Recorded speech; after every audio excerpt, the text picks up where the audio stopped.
Good morning, ladies and gentlemen, and welcome to the Macroeconomics Institutions Hub of Rebuilding Macroeconomics. I'm Angus Armstrong, the Director of Rebuilding Macroeconomics, and Gary Dymski, who is the leader of the Institutions Hub, is going to be convening most of this morning's meeting, but I'll just start off with a couple of words about where we've got to in terms of the Rebuilding Macroeconomics project.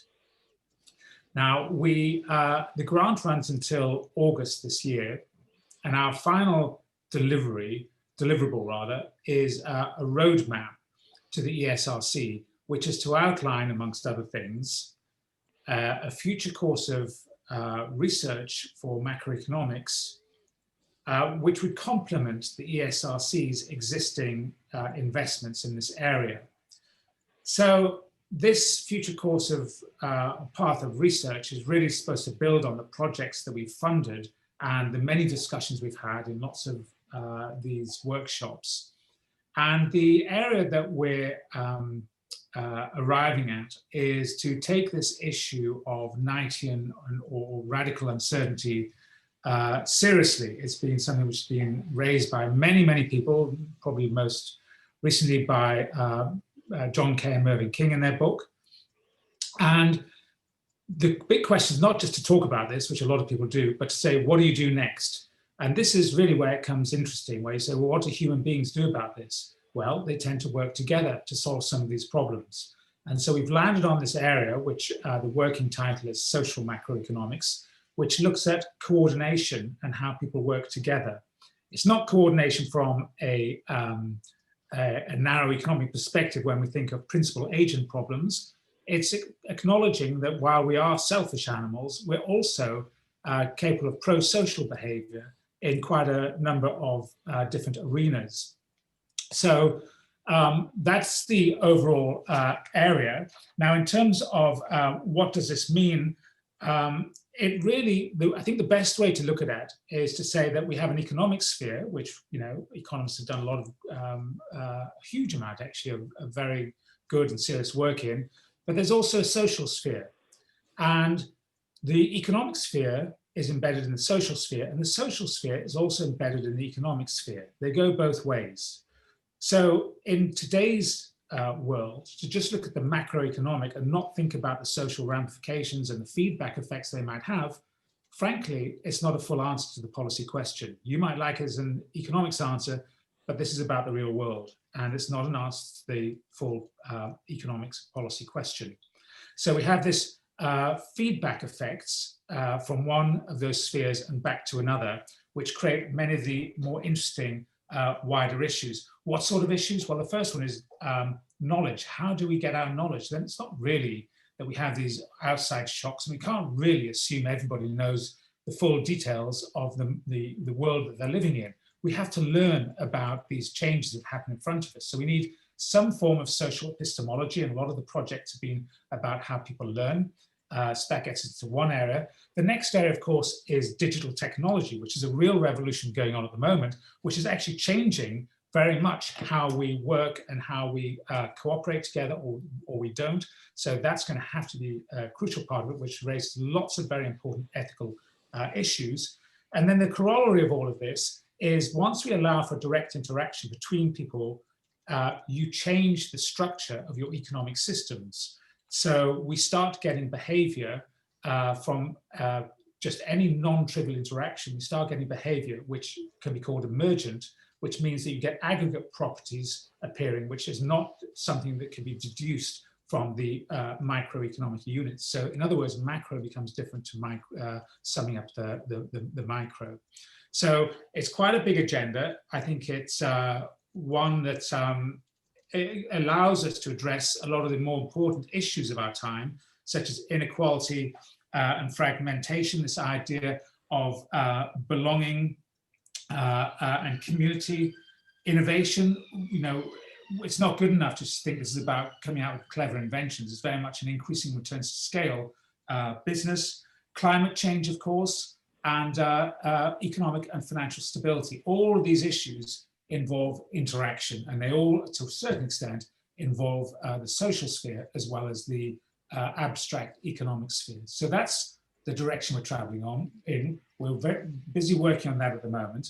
And in Gary's Hub, which has really had two parts, one part we're going to listen about today. Another part has been very much about the culture of expertise, which has looked at things like the REF and the incentives in academic economics. So I'm very much looking forward to both of our speakers today. And on that note, I'm going to pass over to Gary and thank both of our research teams very much indeed for their presentations this morning. Over to you, Gary. Thank you, Angus. And I want to welcome everyone to this morning's workshop. It'll go until 12:30 if you can stay that long with a break in the middle. And we're bringing to you, as Angus said, two projects that are launched through the Institutions Hub of the Rebuilding Macro Project.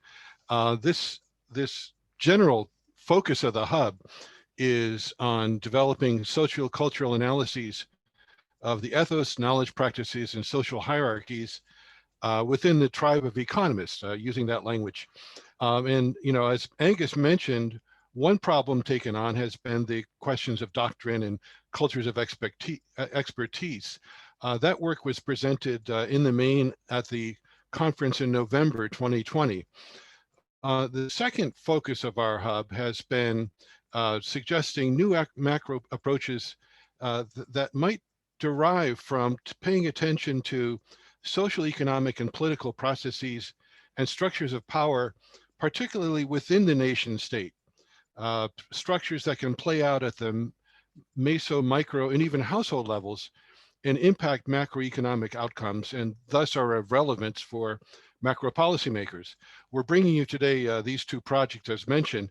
Before I introduce our first set of speakers and the first project, I'd like to acknowledge in introducing the workshop the contributions of Professor Laura Baer of the School of Anthropology at LSE. She was has been the initial co-leader of a member of the management group of the project, co-leader of this hub, and an inspiration and guide for all the thinking we've done in the projects we've been able to do. Now, there I'd like to acknowledge the able guidance of Angus Armstrong, who's directed the project, and to also give a shout out to Richard Arnold and Carla Koberger, who've been staff project and been of great assistance throughout the time of the project. Okay, our first project is going to be presented by Elisa van Waeyenberge, Kate Bayliss, and Ben Bowles, all of the School of Oriental and African Studies at the University of London. Let me just say a word about them and then turn it over to our team. Elisa is Senior Lecturer in Economics, Co-Head of Department and Director of Research in the Economics Department at SOAS. She works on political economy of aid and policy reform, international institutions, and development policy and theory. Kate Bayliss is a research associate in the Economics Department at SOAS. The focus of her work is on privatization, commercialization, public and private sector provisions, systems of provision, and infrastructure development. Ben Bowles, the third member of this research team, is a lecturer in social anthropology in the Department of Anthropology and Sociology in SOAS as well. The focus of his work is on political anthropology, the anthropology of the state, the anthropology of Britain, and what we find is Ben's done many interesting projects on water and on infrastructure. So I turn it over to the team. They're presenting a project whose title is Trajectories in Infrastructure Financing. I'll mute myself and listen in. Thank you very much, Gary. So let me just start sharing my screen. Can you all see this? Yes, thank you. Okay, good morning. Thanks, Gary. Thanks, Angus, for having us and allowing us to present some of our findings here in the context of the Rebuilding Macroeconomics network. I'm joined by my colleagues, Kate and Ben. Just a little note, I'm home, my children are at home, so if we get Zoom bombed by a child, don't be alarmed. I apologize in advance. How do we want to proceed in our presentation here today? Oh, sorry. is first, I'm going to make a few introductory remarks and frame our project, Trajectories of Infrastructure Financing in the UK. Then Ben is going to speak to the research process. And then we're going to hand over to Kate, who is going to present some of our findings and make some concluding comments. So our project, Trajectories of Infrastructure Financing, started in May 2019 and closed in October 2020. And the project itself sought to make sense of what we saw as shifting contours of the UK's infrastructure financing landscape. The original purpose of the project was to examine newly emerging forms, or what we saw as instrumentalities, of private finance in the UK, in particular as tensions in their original forms had become increasingly apparent. And this was most emblematic in the abandonment of the private finance initiative PFI, or also PF2, in its later iteration in autumn 2018. It was abandoned for the reasons that the government gave, which were fiscal risk, inflexibility, and complexity. And PFI had been used quite extensively for new infrastructure in health, defense, education, and transport. So on the back of the demise of PFI, the research then set out to scrutinize closely, if you want, the particular dynamics that would come to bear on the redefinition of parts of the infrastructure financing landscape in the UK, as the policymakers from the start indicated their desire to come up with new institutional options to crowd in private finance. So then in the context of the institutions hub of Rebuilding Macro, we had a particular interest in understanding the cultures of expertise that would come to prevail as this infrastructure financing landscape was being redesigned, and to examine how these interacted with changing norms and practices in private infrastructure finance.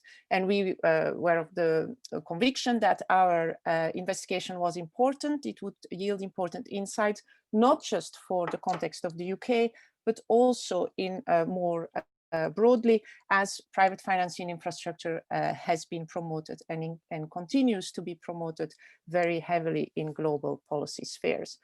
So then in the context of the Rebuilding Macro network, our aims were as follows. We wanted to draw attention to the way in which underlying economic, financial, political, and cultural realities affect new infrastructure financing policies and practices.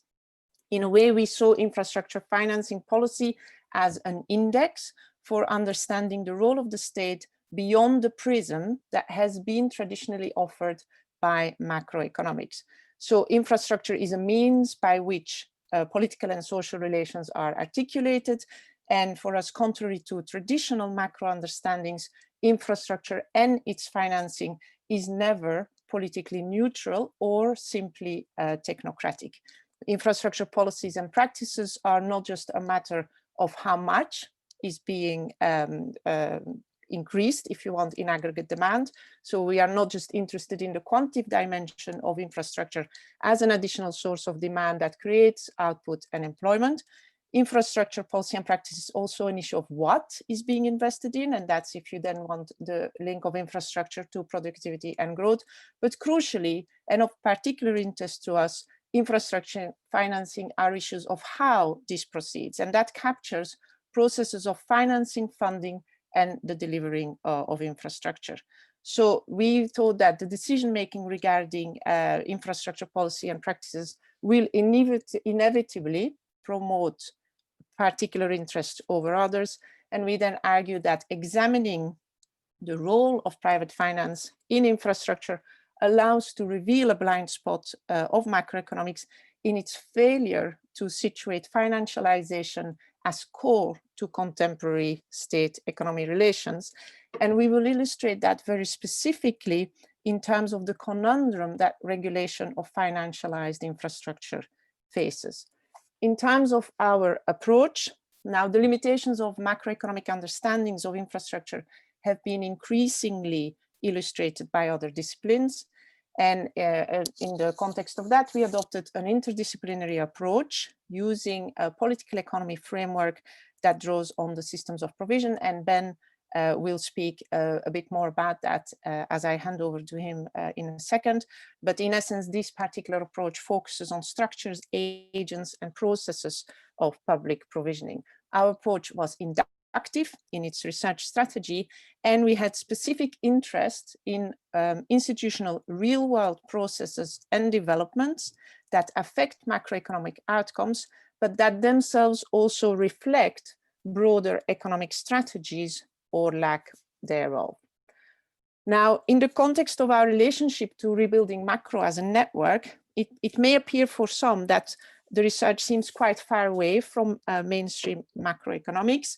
It's inductive in its approach. It has an interest in particular dimensions of policy practices that are ignored in mainstream macro. By that, we mean that we have an interest in the implications of involving private finance in infrastructure, the specific mechanics thereof, what are the processes, who are the agents involved, what norms do their relationships give rise to, what structures, within what structures do these processes come about and do agents interact, etc., etc. But the topic, obviously, is clearly macro. Infrastructure is the topic of the day, if not the decade, if not the century. And we used methods that, inductive and qualitative, that allow us to draw attention to real-world developments and relationships that we think are relevant for macroeconomic outcomes. So our approach then allows to open, if you want, the black box around infrastructure financing policy and to examine the implications of different financing modes of infrastructure investment. The project generates insights in the mechanisms of private financing of infrastructure, who is involved, how do they proceed, with what effect, who gains, who loses, why, how, etc. So that's the relationship to the broader, if you want, rebuilding macro project. Now, how did we proceed? The original timeline of the project. So we started in May 2019, and the plan was crafted on the back of the announcement by the Chancellor in autumn 2018 to abandon PFI. In March 2019, the Chancellor then announced that they were going to undertake a review of how private finance could be involved in infrastructure financing. That was called the Infrastructure Financing Review. So that was launched in March 2019. And this review, the consultation around it, the response by the government, etc., was supposed to conclude in autumn 2019, at which point the government was also to publish its national infrastructure strategy. So we crafted our project so that the duration of the project was going to coincide with the particular consultation and the review by the government and the government's response to it. And we were hoping to capture the new policy direction for infrastructure finance as we put that at the heart, if you want, of our timeline. We were going to start after the consultation had been launched. We made ourselves a submission to the consultation process so that we could remain very closely involved in the various steps of the process. In reality, the research unfolded in what possibly are the most tumultuous political and economic circumstances the UK has witnessed in decades. Yes, in 1 year, the year that we did our research, we saw multiple votes of no confidence in a sitting government, stalling Brexit negotiations, a change of prime minister, an election, Brexit, 3 chancellors, a pandemic, the onset of a recession, and the deployment of monetary and fiscal policy tools on scales not seen in peacetime. So then, as we concluded our project in October 2020, we were still waiting for the government's response to the infrastructure financing review, by then 1 year overdue, as well as the government's long-promised national infrastructure strategy. So at the time we concluded there was still no clarity on whether PFI was going to be replaced, how, etc. However, our inductive research strategy allowed us for the focus to shift as our project progressed. And Ben is going to talk a little bit more about that. And our project became increasingly focused around who is engaged in infrastructure financing in the UK, how are they engaged, and what implications does that have for the practices of regulation.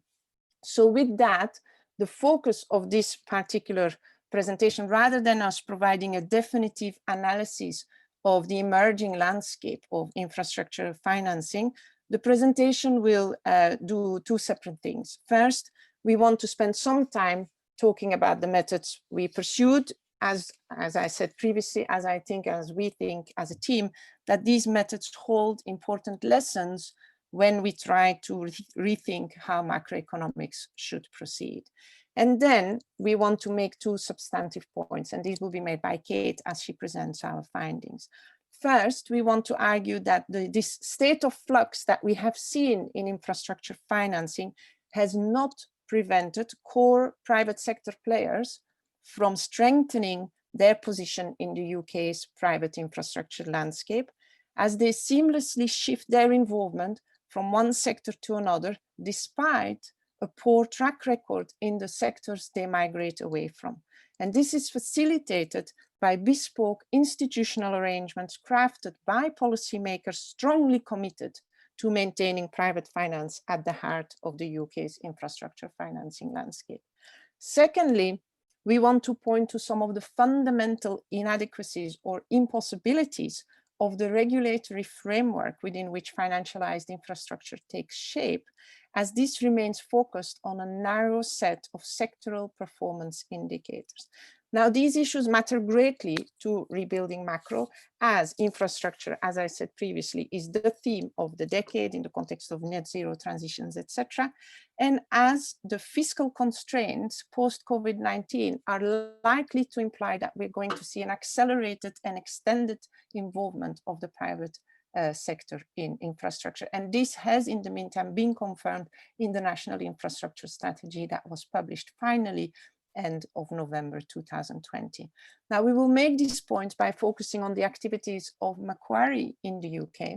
And this is a company that has an extensive global network of infrastructure investments and has been operating in the UK for several years across sectors, including in energy and water.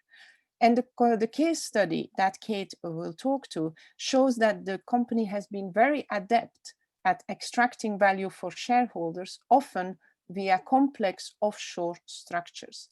And what we want to point to, the particular reasons why such financialized structures are problematic. And that includes failures of the regulators to insulate consumers from the extractive practices of global finance. So that's, if you want, in a nutshell, the various issues we would like to cover in this presentation. And with that, I'm going to hand over to Ben. Thank you very much, Elisa, and good morning, everybody. So yes, the order that I'm going to go in order to talk you through interdisciplinarity and also our research process is I'm going to explain a little bit about how anthropology understands infrastructure projects, if that's not familiar to you. Then I'm going to briefly introduce the systems of provision approach that we utilized. I'm then going to talk a little bit more generally about the benefits of interdisciplinary working when it comes to looking at infrastructure financing as a landscape. And then finally, I'm going to say exactly what we did, what methods we used in order to complete our project. In order to get through all of that, I'm going to briefly read a paper. So thank you very much. And next slide, please, Elisa. So anthropology has gained much in recent years from turning to consider infrastructures as assemblages. These are coming together of actors, ideas, regimes of expertise, and technologies. A great example of this is Penny Harvey and Hannah Knox's ethnography of road building in Peru. It's an instructive example of what the benefit of this approach is, as in their analysis, infrastructure does not simply appear where present as some kind of state-imposed monolith or where absent as representative of state neglect. Infrastructures rather are emergent forms. They're created by unstable agglomerations of financiers, politicians, engineers, and publics, all with rather different and possibly competing visions of the world. Further, infrastructures are an important way in which the public good is reformulated and the morality of different forms of provision is debated. So in their work, and this is the first quote here, Harvey and Knox describe infrastructures as socio-technical assemblages through which it is possible to tease out the arrangements of people and things and ideas and materials that make up larger technological systems, which I think is quite a good way of thinking about the complexity of the infrastructure object. Their approach, therefore, and this is your second quote, attends to the imaginative and material processes that contribute to the emergence, the coming into being, of infrastructures as open-ended structural forms. Included in this are multiple and often incompatible aspirations, technical procedures, organizational dynamics, employment relations, health and safety regulations, property regimes, and understandings of the public good. So that is the kind of object that we want to unpack. Similarly, from political economy, we identified the systems of provision, or SOP approach, as the best way of examining a complex system like the provision, say, of water or power infrastructure in the UK. This is just a background to SOP. The SOP approach was originally devised in the 1990s by Ben Fine in response to the failings of consumption studies to adequately explain what leads to particular outcomes in terms of who has what, how, and why. Drawing on political economy as well as insights from other disciplines, including anthropology, sociology, and psychology, Fine took the view that consumption could only be explained by a contextually specific systemic approach. Outcomes were considered to be vertically linked to provision in systems. Moreover, it is not just the ways in which goods and services are provided that shapes outcomes, but the ways in which the end user engages with these. Such cultures of consumption tend to be clustered rather than individual, giving rise to social norms of consumption, which are indicative of the propensity of certain groups differentially to own or have access to certain types of goods or services. So Fine devised this SOP approach on the grounds that it is only through careful analysis of the contested relations between agents along the chain of provisioning, with attention to the features of the commodity and the context, as well as associated cultures, that we can understand the factors that lead to specific consumption outcomes. In contrast with other approaches to consumption, which are rooted in the specifics of what is being consumed, where and when, in contrast to other approaches to consumption which assumed a kind of universality, for the SOP approach, understandings of consumptions are rooted in the specifics of what is being consumed, where and when. Put simply, the factors which shape consumption of peanut butter will be different from those for education or motor vehicles, which will be different again across countries from urban to rural and different today from a century ago. So the factors that go into this have been summarized into 5 broad thematic elements. These are interrelated and the boundaries between them may become blurred. They are the agents involved in this consumption, structures, processes, relations, and material cultures. But the SOP approach is good for getting together all of these different actors and types of process in order to explain the overall system. It was these sets of active components that we set out to identify in the financing of UK infrastructure. The purpose of SOP is to provide a framework that links the consumer via the provider with the networks of global power in which they sit, without losing the perspectives or power of any of these actors. So if we do compare the last 2 slides and the approaches between SOP and anthropology, it can be seen that an anthropological take on infrastructure focused on assemblages and the political economic SOP approach are actually rather similar. Both try to understand an infrastructure asset in the round as a product of the actions of various kinds of actors, technologies, and logics. Next slide, please, Elisa. Thank you. Further, we wish to demonstrate that the study of infrastructure finance benefits from an interdisciplinary engagement. Concepts drawn from economics and political economy can help us to understand not just how a meaning emerges and is attributed to particular economic and infrastructural interventions, but also how specific infrastructural interventions change the relationships between individuals, communities, collectives, states, corporations, and other private agents, with attendant redistributions of power and resources. So anthropology, in turn, can add depth to the political economy perspectives to unpack the narratives and meanings associated with infrastructure and how these may differ between actors, be they actors in finance, construction companies, the state, end users, or taxpayers. Similarly, economics or political economy provides to anthropology a much needed attention to financial and fiscal flows, so that anthropology can gain appreciation of the distributional impacts and wider issues that result from infrastructure provision, such as on the labour effects and effects on regional development, something that anthropology quite often can lose sight of. This will result in a richer understanding of what infrastructure is, what these effects are, and who the winners and losers are in this unfolding set of relationships. Personally, I like this quote by Barth in order to explain this. In his words, interdisciplinary work, so much discussed these days, is not about confronting already constituted disciplines. To do something interdisciplinary is not enough to choose a subject, a theme, and gather around it 2 or 3 sciences. Interdisciplinarity consists of creating a new object that belongs to no one. What we therefore tried to do was not simply to take infrastructure as an object and approach it separately as anthropologists and as economists, and to add our accounts together in a this plus that kind of fashion.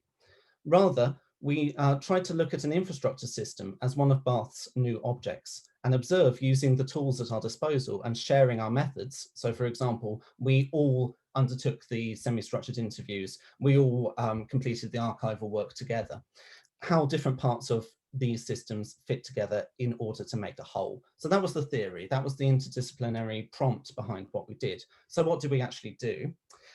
We completed mainly a series of semi-structured interviews, coupled with some ethnographic participant observation where it was possible, at events, at briefings, and at conferences, the events that are most commonplace in the infrastructure finance landscape.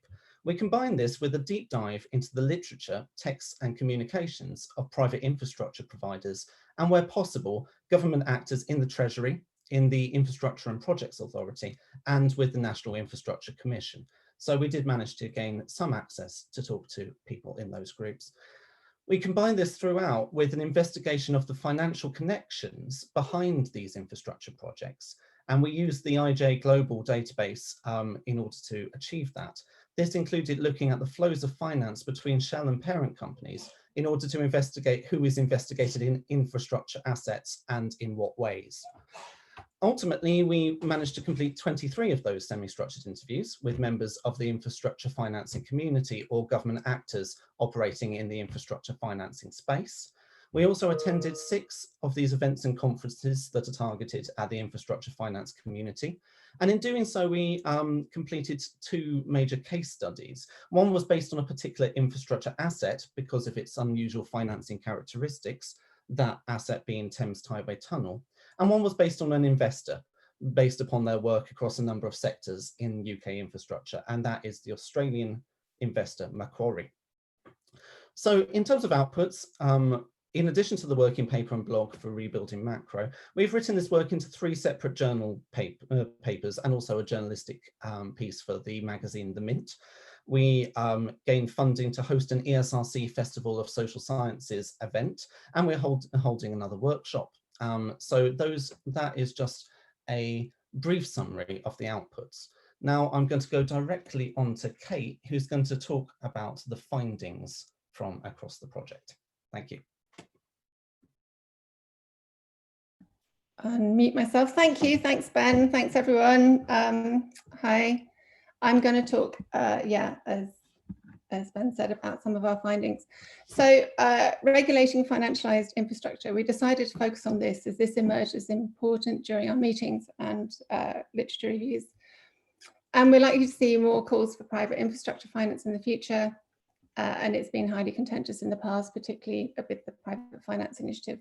But obviously, if we're going to use private finance for activities with a social element, such as providing infrastructure that we all use and all pay for, then it's crucial that the state imposes controls to protect end users. So regulation is at the heart of these relations between state, capital, and society. So this is, became a focus for us. And also we wanted to see how financialization fitted within this. And when it comes to infrastructure, we're seeing a much greater role for financial institutions as investors. So I just want to say what we mean when we talk about financialization. In this context, we're talking about the increasing penetration of financial investors and financial means of generating shareholder returns. And infrastructure, we're talking about physical investments that we need for modern society to operate, such as roads, bridges, water networks, energy networks, airports. So put these together, we get what is emerging as infrastructure financialization. So this takes the form where physical investment becomes a financial asset, and investments are judged according to financial metrics, effectively decoupled from their specific material features. And this process both is standardizing, so in the way that you have diverse investments across sectors and locations, measured just in terms of their financial metrics, such as rates of return, gearing levels, etc. So on the one level, it's standardizing, but obviously the way it works in practice is, as O'Brien et al. Say, is complex, hybrid, messy, depending on local arrangements. It's associated, financialization of infrastructure associated with innovation in extraction methods. So we're seeing securitization of revenue flows, high debt levels, and complex corporate structures.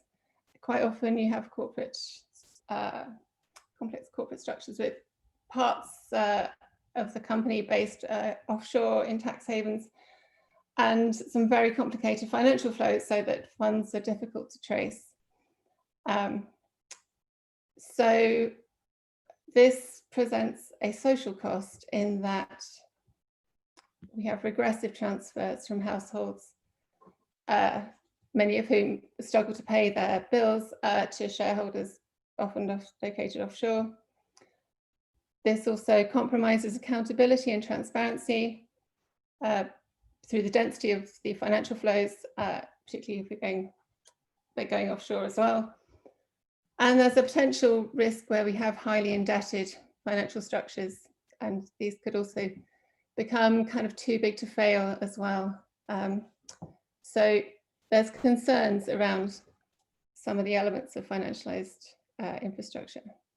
So building on earlier work in the water sector, we looked in more detail at the regulation of private finance. So we're talking about the water sector and energy. We're talking about the energy transmission and distribution networks, not the retail companies that deal with consumers.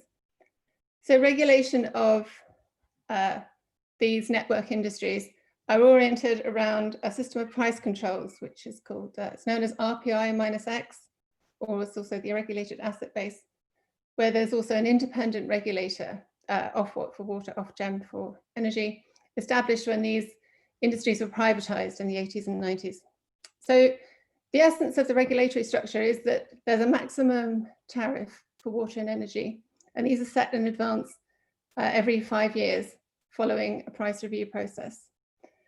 So the allowed increase in prices is the inflation level and a factor X, which is based on the asset base, investment requirements, anticipated costs, and performance against past targets. So the 2019 price review for water, called PR19, set prices for 2020 to 2025. Now, regulation is constantly evolving, but there are some core narratives which shape the policy framework. Competition is really important. It's a really strong narrative in the regulatory structures. So these are seen as imperfect markets, and interventions are about replicating a market structure. So the price control system itself is intended to mimic a system where the producers would be effectively price takers. And importantly here, the regulator doesn't intervene in company debt or dividend payouts. These are market outcomes. Other parts of the narrative are that the regulatory structure is supposed to be light touch. So companies have to respect the price controls. They have to have a healthy credit rating, but within that, there's flexibility to make their own decisions. And the structure is meant to be arm's length from government with these independent regulators. But the reality is that the process is messy, highly contested. I mean, the value of X is hugely contested between companies and the regulator, and the political process as well. outcomes have been consistently skewed towards investors. And this quote here from the chief executive of Ofwat says, over the past 20 years, the direction of error has consistently been in favor of companies rather than customers. So what's happened then when we have financialization involved? So since the 2000s, financial investors have become increasingly involved in the water sector, taken over several regional water companies. So this has been associated with a sharp increase in borrowing and high payments to shareholders. Now, we've seen some innovation from Ofwat following excuse me, political and media pressure. So some interventions, some new measures that have been introduced are that companies are required to publish more detailed financial metrics, such as their gearing, tax rates, interest rates, and other measures, and other metrics. Ofwat introduced this mechanism called the gearing outperformance sharing mechanism. So companies that are highly geared, they're highly indebted, they are required to share any gains from this with their customers. So this was an intervention specifically targeted at financialized companies, because these are the ones that have increased their debts substantially. And then the latest price review required a reduction in water bills, which was quite a turnaround in terms of the direction of the bias towards investors that we've had for the past few years. This is seen as much tighter on investors. But this is a quote from the Financial Times. The settlement for the next 5-year period is the toughest yet by the water regulator, as it seeks to curtail the excesses of the sector. So we see Ofwat stepping up to these financialized practices and looking to curtail some of the extraction that's been going on. But what's happened with these interventions?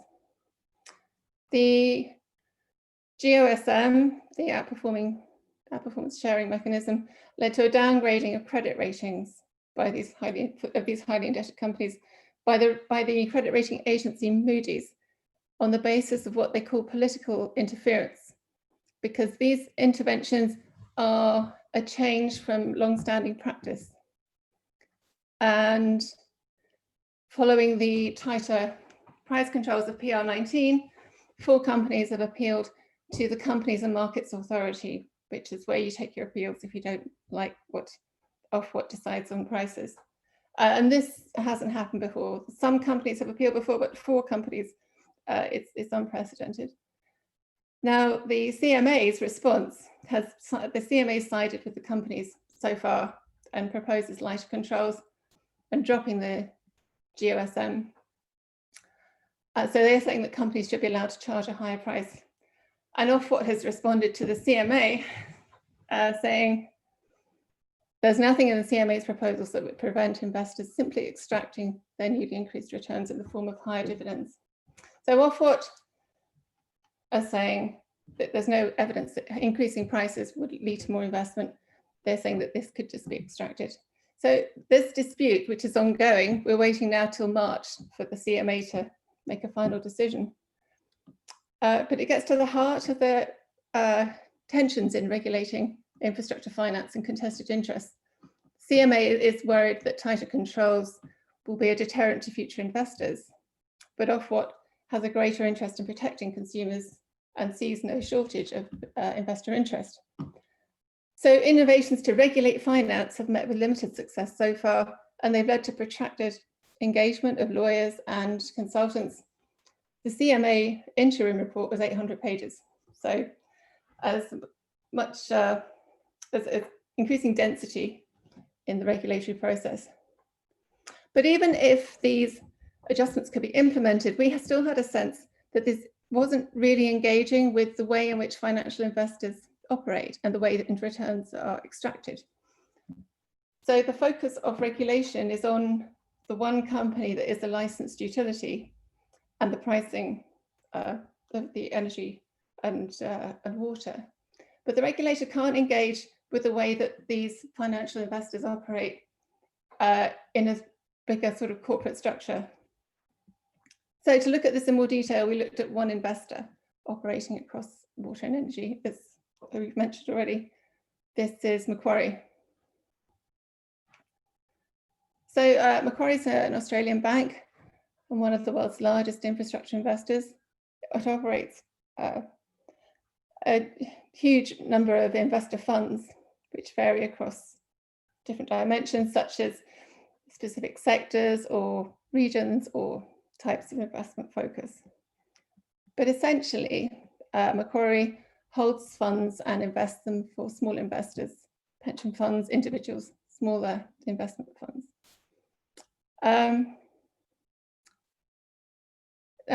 Macquarie, so the company earns revenue from the fees charged to investors. Now, Macquarie is highly praised for the scale and scope of investments.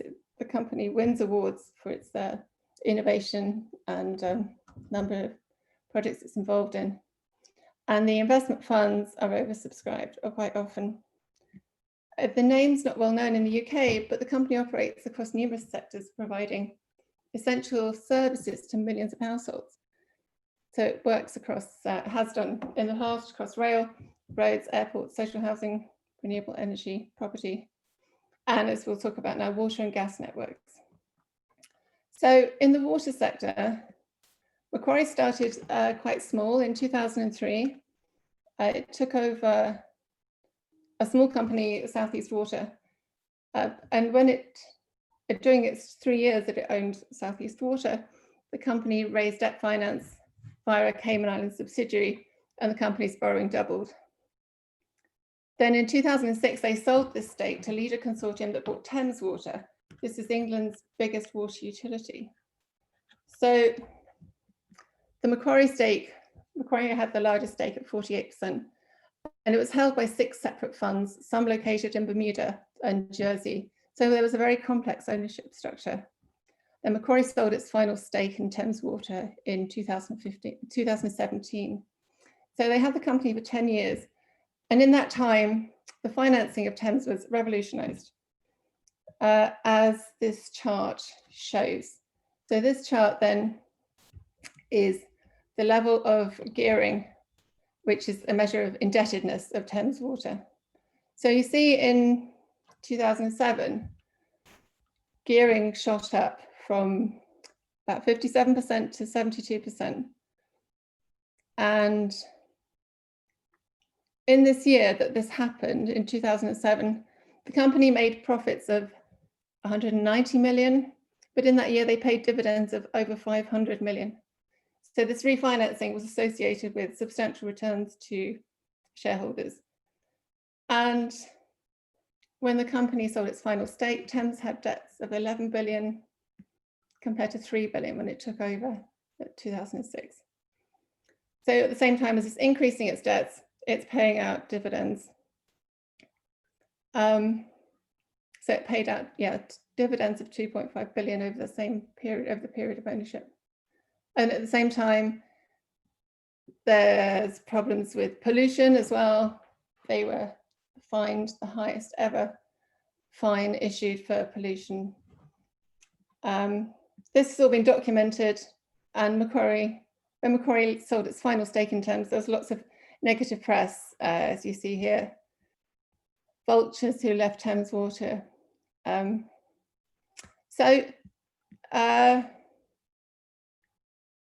What's interesting, though, I think, is what happens next with Macquarie.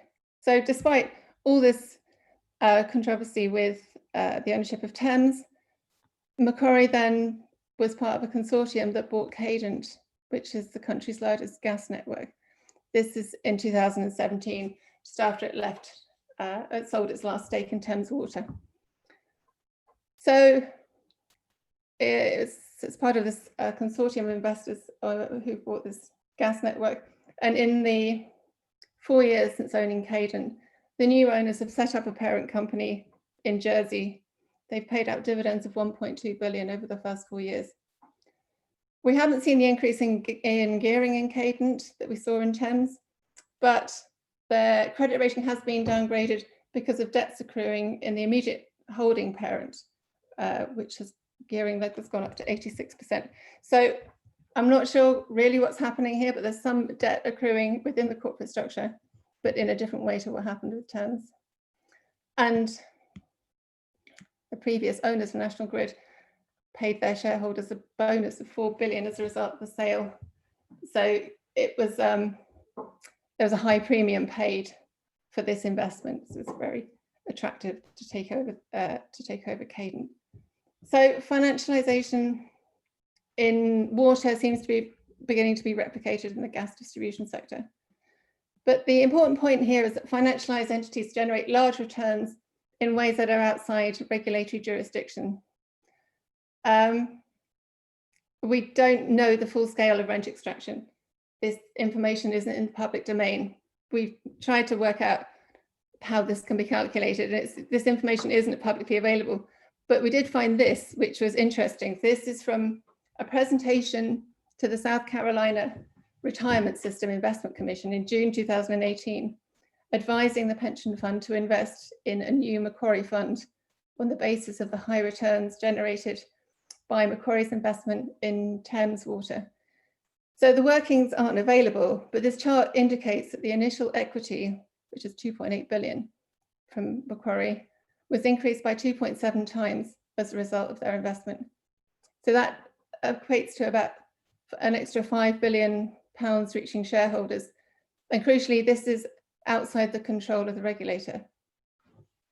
So concluding then, thank you. So the crucial point then, financialized firms generate substantial shareholder returns in ways that are beyond the scope of regulation. And the state is an agent of the financialization that's happening here. The state sets the rules. The state establishes the legal framing of what returns are allowed and how they can be secured. This narrative of competition has been very powerful in obscuring the realities of extraction and inequalities that this generates. Dividends, debts, and corporate takeovers are constructed in terms of market outcomes, and this has allowed extensive value capture by investors outside the system of price controls. The state ignored financialization for years, eventually responding to political pressure. But as we've seen, this has got mired in contestation. And the state didn't prevent Macquarie from taking on another major utility, despite extensive criticism of what happened with Thames. So there are multiple layers of agency as well. Regulation is not just about the state and the private sector. There's different layers of the state and tensions between these, as we see with the dispute between Ofwat and the CMA.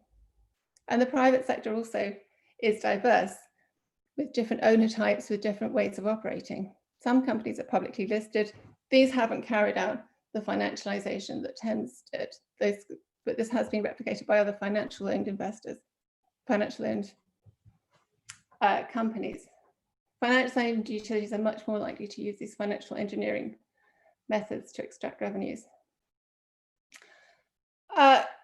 What about regulation? It's tempting to think more regulation can plug the gaps.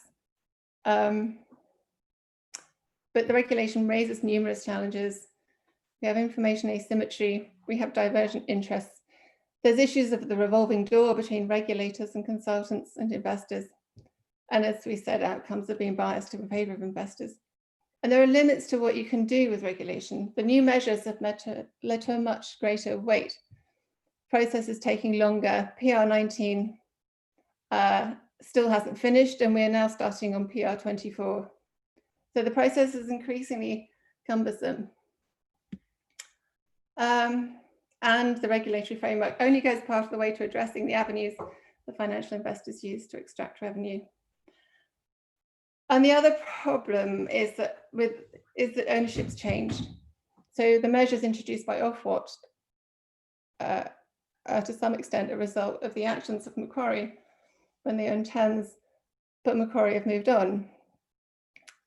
So in some ways, the new measures are penalising the wrong people. And it's difficult to envisage a level of regulatory intervention that would be able to combat this financialized extraction in a way that is socially equitable. And the other complication is that the financial performance of these investors is actually celebrated in many circles. Funds are oversubscribed and high returns are seen as desirable. So this contradiction is also a barrier to more equitable regulation. Lessons for rebuilding macro. Well, we have infrastructure at the heart of functioning of the state and society and the economy. And we're going to see more plans, more support for private infrastructure, we suspect. And how this is done, but how this is done is really important. So the SOP framework that Ben outlined provided us with a framework for exploring and unpacking the relations between the agents that connect the end users with the providers and the private investors and the state. So we were able to unpack the messy realities of the narratives and the contestations and the gaps between policy and practice. So we find that governance structures for investment in water and energy is very narrowly focused, and in so doing misses out on a vast stretch of value capture. So from the perspective of social equity, plans for upscaling future infrastructure investment need very careful scrutiny to prevent creating more regressive structures. Thank you. All right, thank you very much, everyone of you. And you've put so many issues on the table that it's remarkable. You know, between the end users and providers, we have this complex of financialization and gearing and so on. And as you suggest, possibly raising questions that are very significant in terms of levels of indebtedness, levels of service, cost, etc. You talk about the PFI framework, and we note that Chancellor Hammond actually and technically eliminated that framework in 2017, but Macquarie bounced right back. So there are many questions on the table. Let me open up the floor. We've got a relatively small number of people attending, and so Carla and I will see if we can ask people to put questions or comments, if you do want to, either in the chat and or to raise a question, to raise your hand, and we'll call on you. I would just note that we've got about, I think 25 minutes for discussion, 23 minutes. And so keep your comments short, and let's go on ahead. And we've got one person with a hand raised immediately. And Carla, can you see who it is? Stefan Kesting. Now, Stefan, will use you as an example. Carla, do I hit the chat button so he can talk? Is that how it works? Stefan, can you hear us and can you talk? Yeah. Yes, I can hear you. Can you hear me? Yeah. You can't see me because I don't know why, but my is that you have muted all the cameras. That's fine, but you don't need to see me, I think. Just picture me in a turtleneck sweater like Angus and Gary's. It seems to be the fashion fad at the moment. Sorry, my question is a bit off what I'm quite aware that it's not really at the center of what you're doing, but since you mentioned at the beginning you're trying to apply an anthropologist approach, and I've recently dipped into anthropology quite a bit myself, and I also come from feminist economics, where provisioning is an important factor. So I'm in the case that you described about Macquarie, I missed sort of the anthropology methodological approach there, and just a question that came to my mind, which is also quite off what you're probably doing. So if it's not in your field, that's fine. But so will your approach also try to tackle sort of the limits or the flaws in cost benefit analysis and sort of more long-term thinking and dynamic changing of the evaluation of infrastructure, sort of time horizons? So especially in public perception, some infrastructure projects or buildings, for instance, might be deemed ugly when they are constructed, but over decades they then become modern classics or so. So and that seems to be close to I think anthropology, viewing sort of infrastructures also more in a symbolic way, as symbols of cultural symbols, and not so much just the value in the kind of utility they're providing. Of course, that is hard to do with your case study, which is really about utilities, water and so forth. So I'm sorry, I'm starting that discussion with a very off, I think. No, I think it's, well, I think it goes to the question of how does anthropological method come into the study, and how was it done? Ben, you wanted, sounds like that's for you. I think it's probably for me, that one, isn't it? I'd like to say three things about that, Stefan. Thanks so much for your question. The first is, as I highlighted in my bit of the presentation, this assemblages idea, the idea that anthropology is actually really well placed for looking at something like an infrastructure asset from a number of different angles. Not just the sort of anthropology, as you mentioned, symbols quite correctly, is good at unpacking the public image of it, the way in which infrastructures might be sold or packaged to people.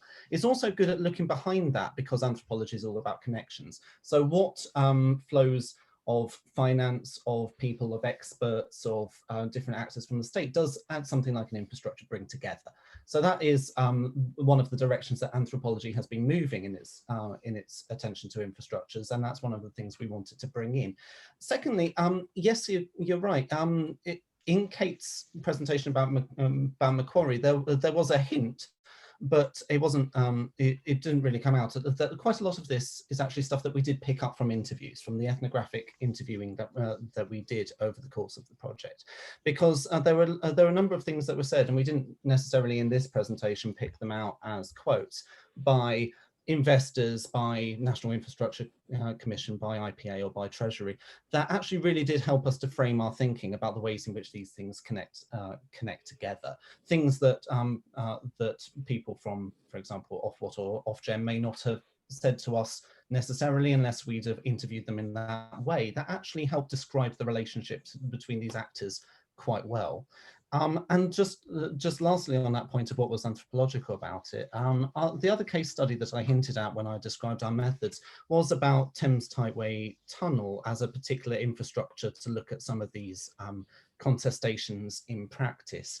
And I wrote the paper that I first authored from this project was looking in a very traditional anthropological way at the way in which at the ideas and narratives that went into the ideas behind Thames Tideway Tunnel, this kind of public and outward facing way that the structure ended up looking, and then using political economic techniques to look at the financing that went into it behind the scenes. So I think that our other case study maybe drew the relationship between anthropology and this particular project a little more clearly, but Kate's findings with Macquarie get at the bigger picture a lot better, I think. So that is why we focused on those.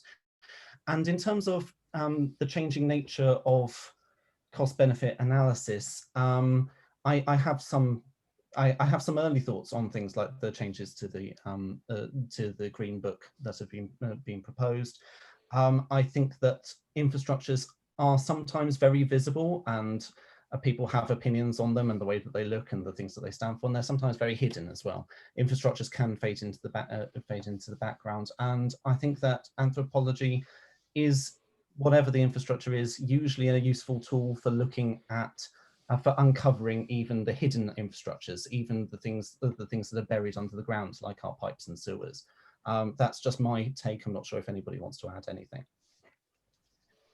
Can I, Gary, just add Please. something? Thank you, Stefan. Thanks, Ben. I think, yes, as Ben tried to indicate, we decided on a particular focus for this presentation because of the time limit that was imposed on us. So we decided to present the issue around the conundrum of financialized infrastructure and regulating it, etc. However, part and parcel of what we did during our project was also looking, if you want, at the spectacle that is created as particular new modes of involving the private financing infrastructure are rolled out. And this was illustrated on the back of the various kind of images that were projected as the Thames Tideway Tunnel project was set up. And there we had lots of input in terms of what particular imagery, etc., implied. But I think also, as Ben says, it's not just that, okay, for the spectacle or for the cultural, we had the anthropologists, and then for the economics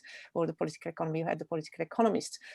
We did these interviews together, and we had lots of conversations amongst us, between Ben, Kate, and I, in terms of trying to make sense of them. So even making sense of the story that Kate presented to us today, that benefited from that particular dialogue across the three of us, with different lenses or different views on these particular issues being brought together.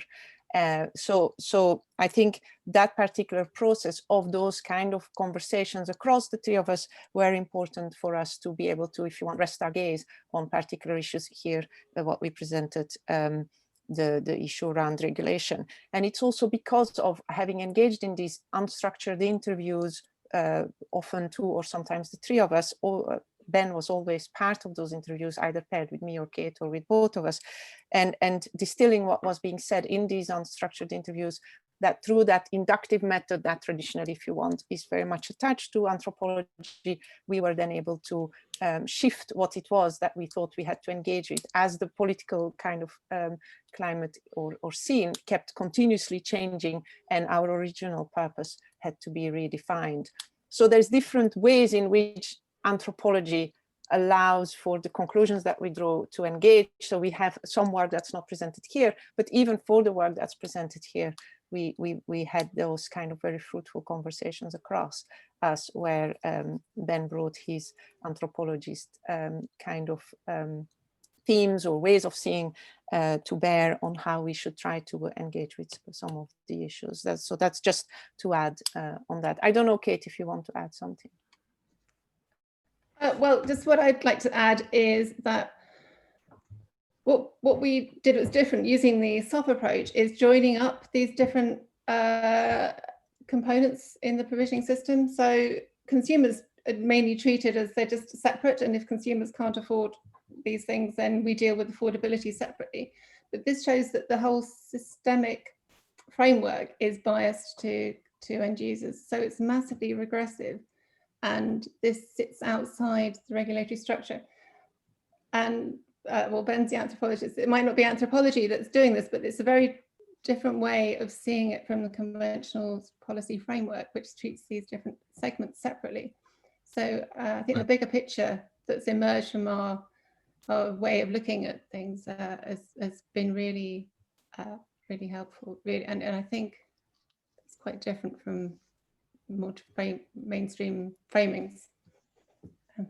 I think that actually this multidisciplinary focus is a defining characteristic. I appreciate that. We've got 2 questions in the chat, and then we've got Jonah, who's our fellow presenter, posing a couple of questions virtually. So I'll take them in sequence. Let's go next to Tim Foxton, and then we've got Diane Elson on deck, and then we'll turn to Jonah's question. So Tim, I think can you be unmuted by Carla, perhaps?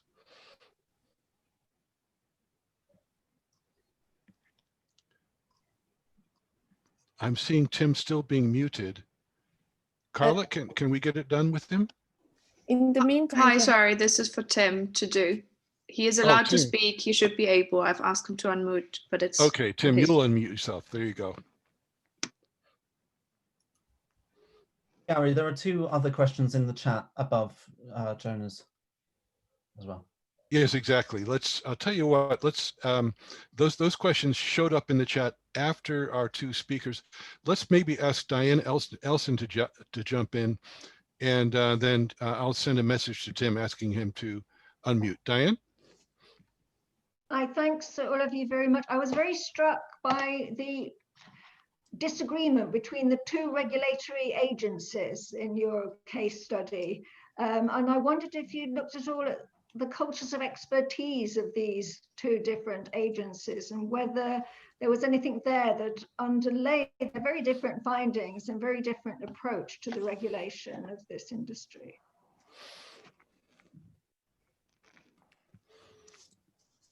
Kate, maybe that's for you first. Yeah, no, that isn't something we've looked at, and that would be really interesting. They have a very, I mean, the competition, it says so much that the appeal agency is the Competition and Markets Authority, which and that's supporting companies. They have a completely different perspective. Ofwat is much more tied to consumers in the end, but that could well be something we should look at in more detail. So yeah, thanks for that.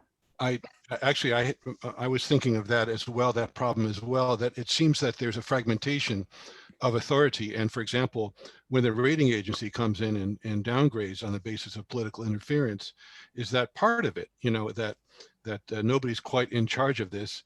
And meanwhile, the company's protecting its capacity to generate rate of return for the holders of its SPVs, which are spread around, et cetera. So that seems to be something that actually is possibly also significant, given that this debt, there's been issues about bringing this debt onto the national balance sheet so that we see how it might affect. We know that there are huge worries right now about levels of indebtedness. So it seems that actually somebody should be able to get a handle on all of this.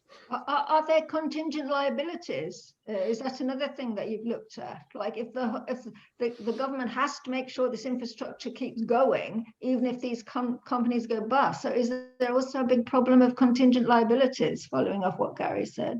There is a kind of sense, I think, of too big to fail. But Ofwat's kind of trying to be quite robust, but Thames finances are quite shaky because they are so indebted. It's not just Thames, Southern Water is another one that's been particularly active in its financialization. Can I just say, we have in the comments here, we have one from Ben Fine, who I think should be allowed to speak, given that it's his approach that we've been using, the SOP approach. Oh, Ben, I'm sorry, I missed Ben's question. I think it came first of all then. So actually, I don't see Tim right now. So let's go to Ben's question. Ben asks, whether this contribution is symbolic of what needs to be changed in macro, traditional or heterodox, or whether it's a contribution to that. Ben, do you want to elaborate, or shall we let them run with that question? So Ben reports that we don't want to hear, let alone see what he's been doing. So I think we'll take his question as posed via the text. Is this symbolic of what has to be changed, or is this part of a change to macro, traditional or heterodox? Could I take this perhaps, and then Please. Perhaps we can have a conversation with Angus. But I will pick it up on the back of Angus's comment in the chat, and Angus raises here two questions, and I think they speak to a certain extent to the question that that Ben raises in terms of where does this fit with regard to rebuilding macro.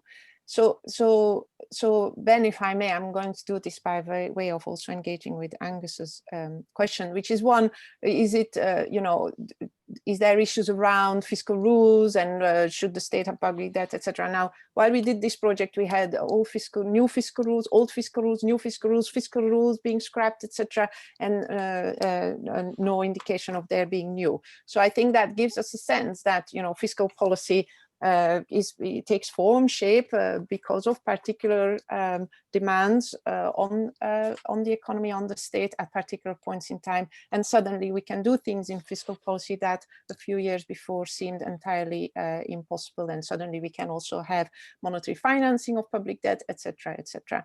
So while that goes on, however, we see from within the Treasury, and this even during our interviews or across different parts of the, if you want, landscape of the agencies of the state, very strong reluctance to engage with the possibility of public financing. So even while the state has to finance publicly, there is constantly this reluctance.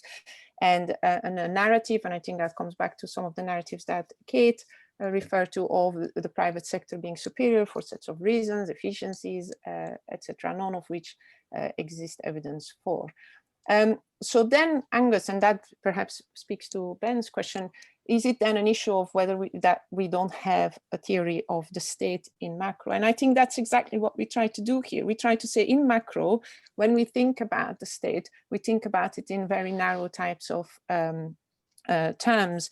And if we want to think about the state and why it does certain things at certain points here, in particular promote private finance in infrastructure, we need to have a political economy analysis of the state. We can't just look in terms of macroeconomic aggregates, as in how much expenditure is going to go on which kind of sector, etc. So yes, we need a different theory of the state than what macroeconomics in terms of either market failures and particular expenditure levels, etc., provides us.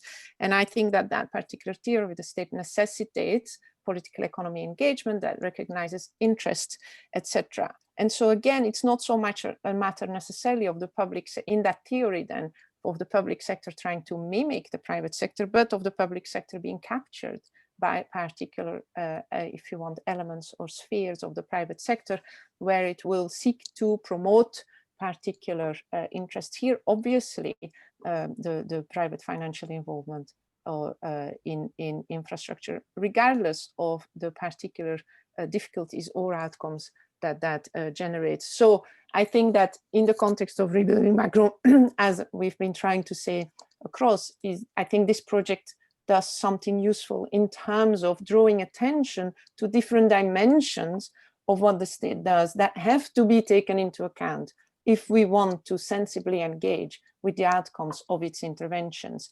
In terms of here, we take this particular example as to the promotion of a particular governance mechanism in terms of infrastructure financing. So I think that's in a way what the project seeks to do. That's why we also kind of refer to this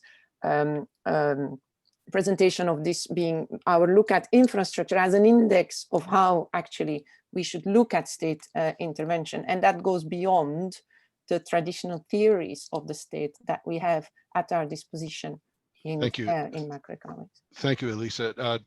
Angus, do you want to jump in? We've got, I think we have some response to your question. We've got, I think, 3 other questions queued up in the chat. If you want to jump in, that's this would be a moment for that to respond, perhaps. Yeah. So first of all, let me say thank you very much. It's extremely interesting. But I won't waste any time in flattering you too much because I think the questions are more important. What's kind of ironic in all of this is if you go to core macro, it's neutral on who should do the financing. So we have this Modigliani-Miller theorem that says it doesn't matter how you finance it. But politically and in practice, it clearly does. So somehow you've left this theory and said, okay, forget that. We're just going to look at how people do it. And there's something which disconnects in between the two of them, which rather goes to this theory of regulation. What I thought from, what really resonated with me from what Kate was saying is from all the times that I've been engaged with the public authorities and so on, is everybody tries to replicate a competitive market. But you wouldn't be doing this if there's a competitive market. So it's kind of picking the wrong thing to start with. The very fact that you've got public engagement here was because there's some reason the private market's not delivering, right? So why are you trying to replicate something that wouldn't have delivered? It just seems peculiar. And so the easy answer is it's capture, but perhaps there's a more nuanced answer, which is we haven't actually succeeded in a theory of what happens when the private sector can't deliver. What is the right way to theorize about regulation here? That everybody just goes back to replicating the private sector, which I just find remarkable, given that we know that it can't deliver on so many different sides. It does seem that, interesting that Chancellor Hammond spikes PFI, but what is the alternative? This actually goes to Jonah Montgomery's second question. You've really kind of touched on that, Angus. Her question is, to what extent can UK infrastructure be understood as the making of an asset class for the asset economy? And I remember, years of California experience where guaranteeing the rate of return for investors was always a priority. That raises the other question that Ben Bartholomew has posed in the chat, which is asking whether the team's been able to do any comparative analysis with other countries. It says in the UK, we tend to be focused on the situation in different sectors pre and post privatization, but other sectors have different experiences that weren't always quite that negative. He's thinking of the French water sector. So where were the regulatory missteps? We're just at time, so let me ask the three presenters to kind of respond in a lightning round fashion so we can have our break before our 11 o'clock start of our second session. So Elisa, shall we go first with you and then turn to Ben and then to Kate? So in short, to Ben, we have not engaged in an explicit comparative analysis with other countries, although we're kind of aware of different practices elsewhere in Europe and further afield, but that would obviously be part and parcel of what we want to do going forward.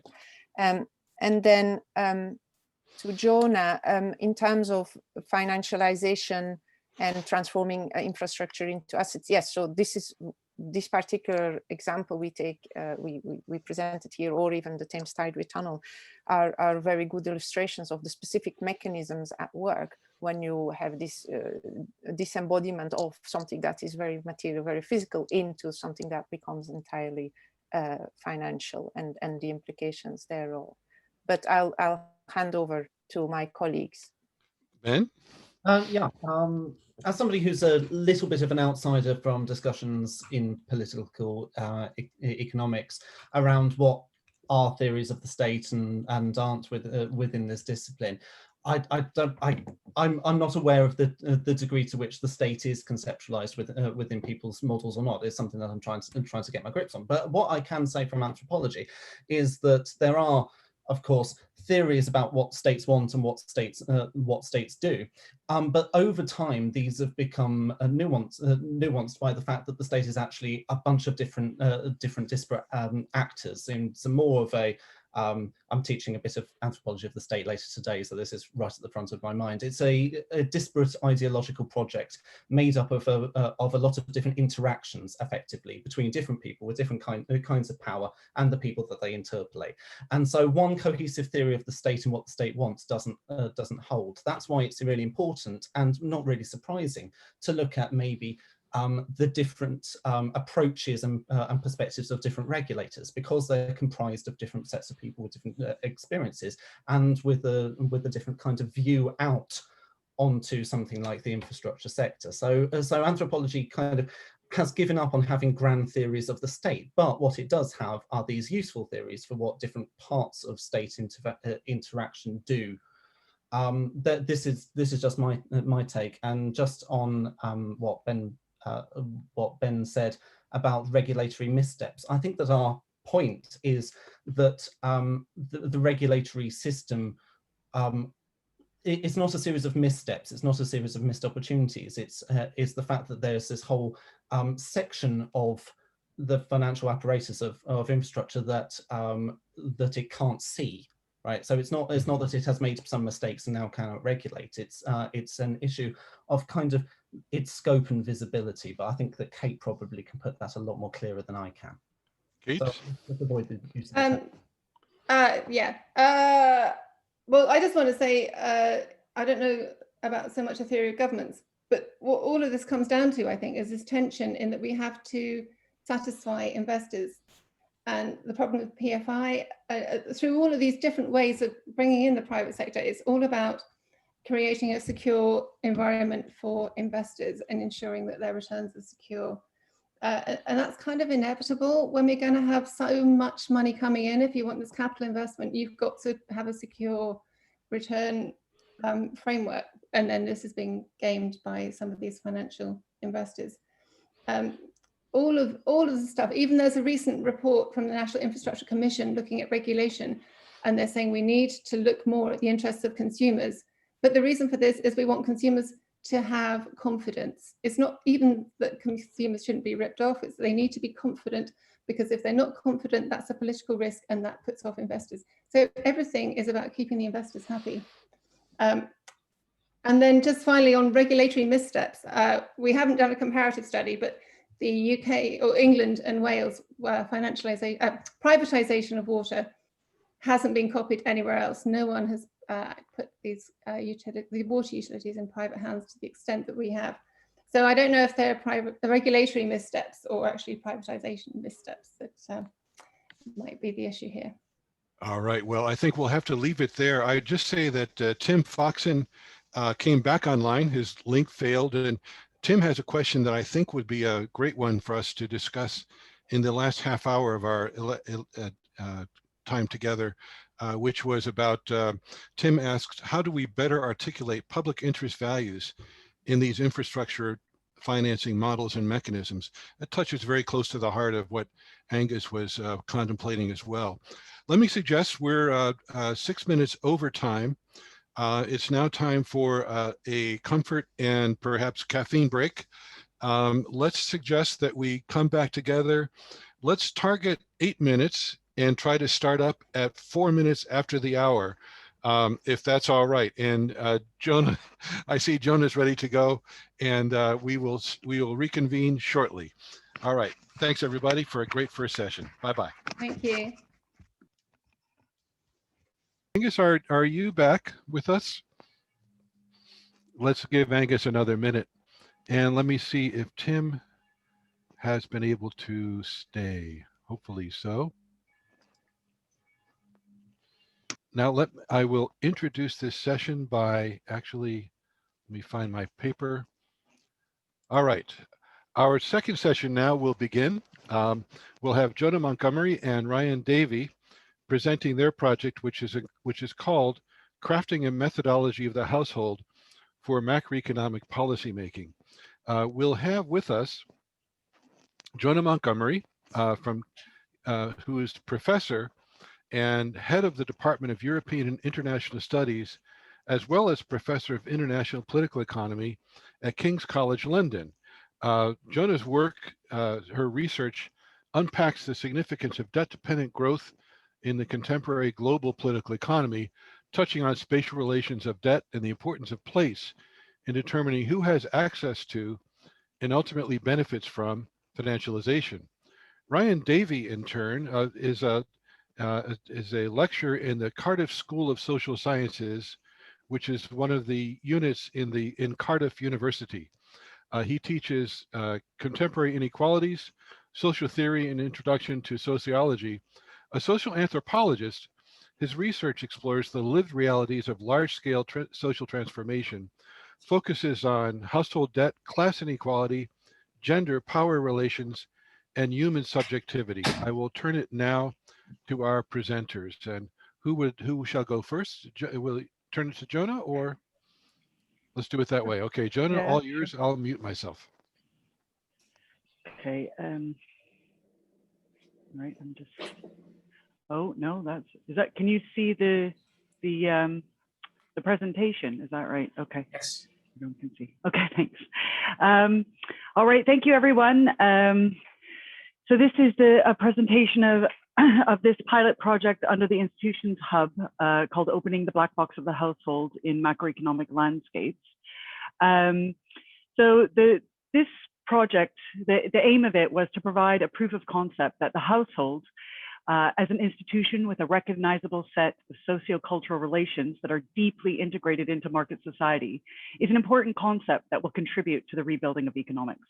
So this was the kind of, small task I set myself for this pilot project. And I did so based on this kind of basic rationale that economic understandings of the household as an institution featured prominently in early macroeconomics thinking about redistribution. And again, this was an important time to kind of reclaim a longer trajectory of thinking about the household rather than just confining it to a black box. So the starting point then of the project was the recognition that contemporary economics, including its, I think more importantly, including its application in public policy, treats the household as a black box, which means that its inner workings are not understood or too opaque to understand. So that was the basic, starting point. And I want to say right from the outset, I have a COVID-19 disclaimer, which was that the original plans for this project, involved,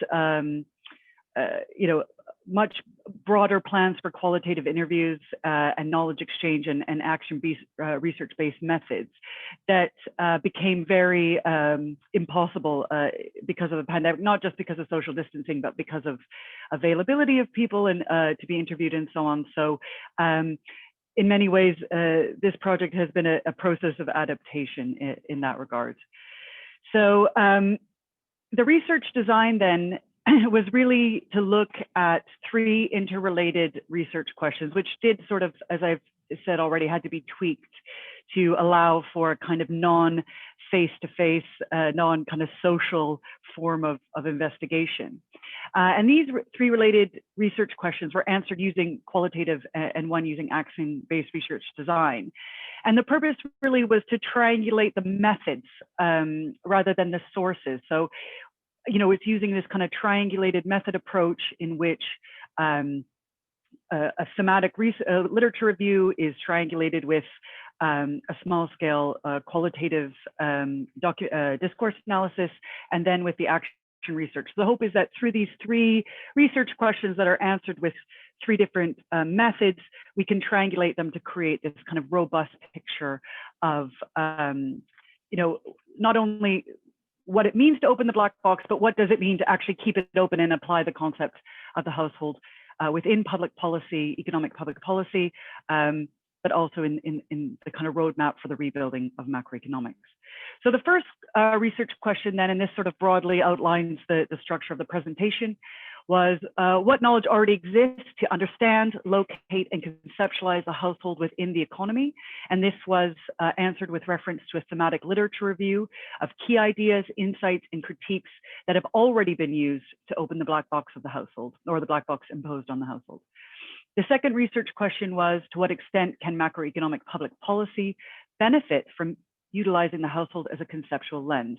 And this was answered with reference to discourse analysis of the official documentation from the Bank of England and Financial Conduct Authority to isolate the patterns and themes of how the household was used as a tool in the information gathering side of public policy making for these agencies. The third question, which you know, is ongoing, I'm still answering until next year, is, can an understanding of the household build the public's trust in macroeconomic public policy? So this is answered with reference to an ongoing action research project, which uses an open access toolkit to make the household visible as a lens through which real-world economic problems can be recognized and acted upon. So as I said, that part's open-ended. We'll end on there. And of course, I welcome everyone's participation and thoughts. So let's move then quickly through this structure. So the thematic literature review was the first component of this project.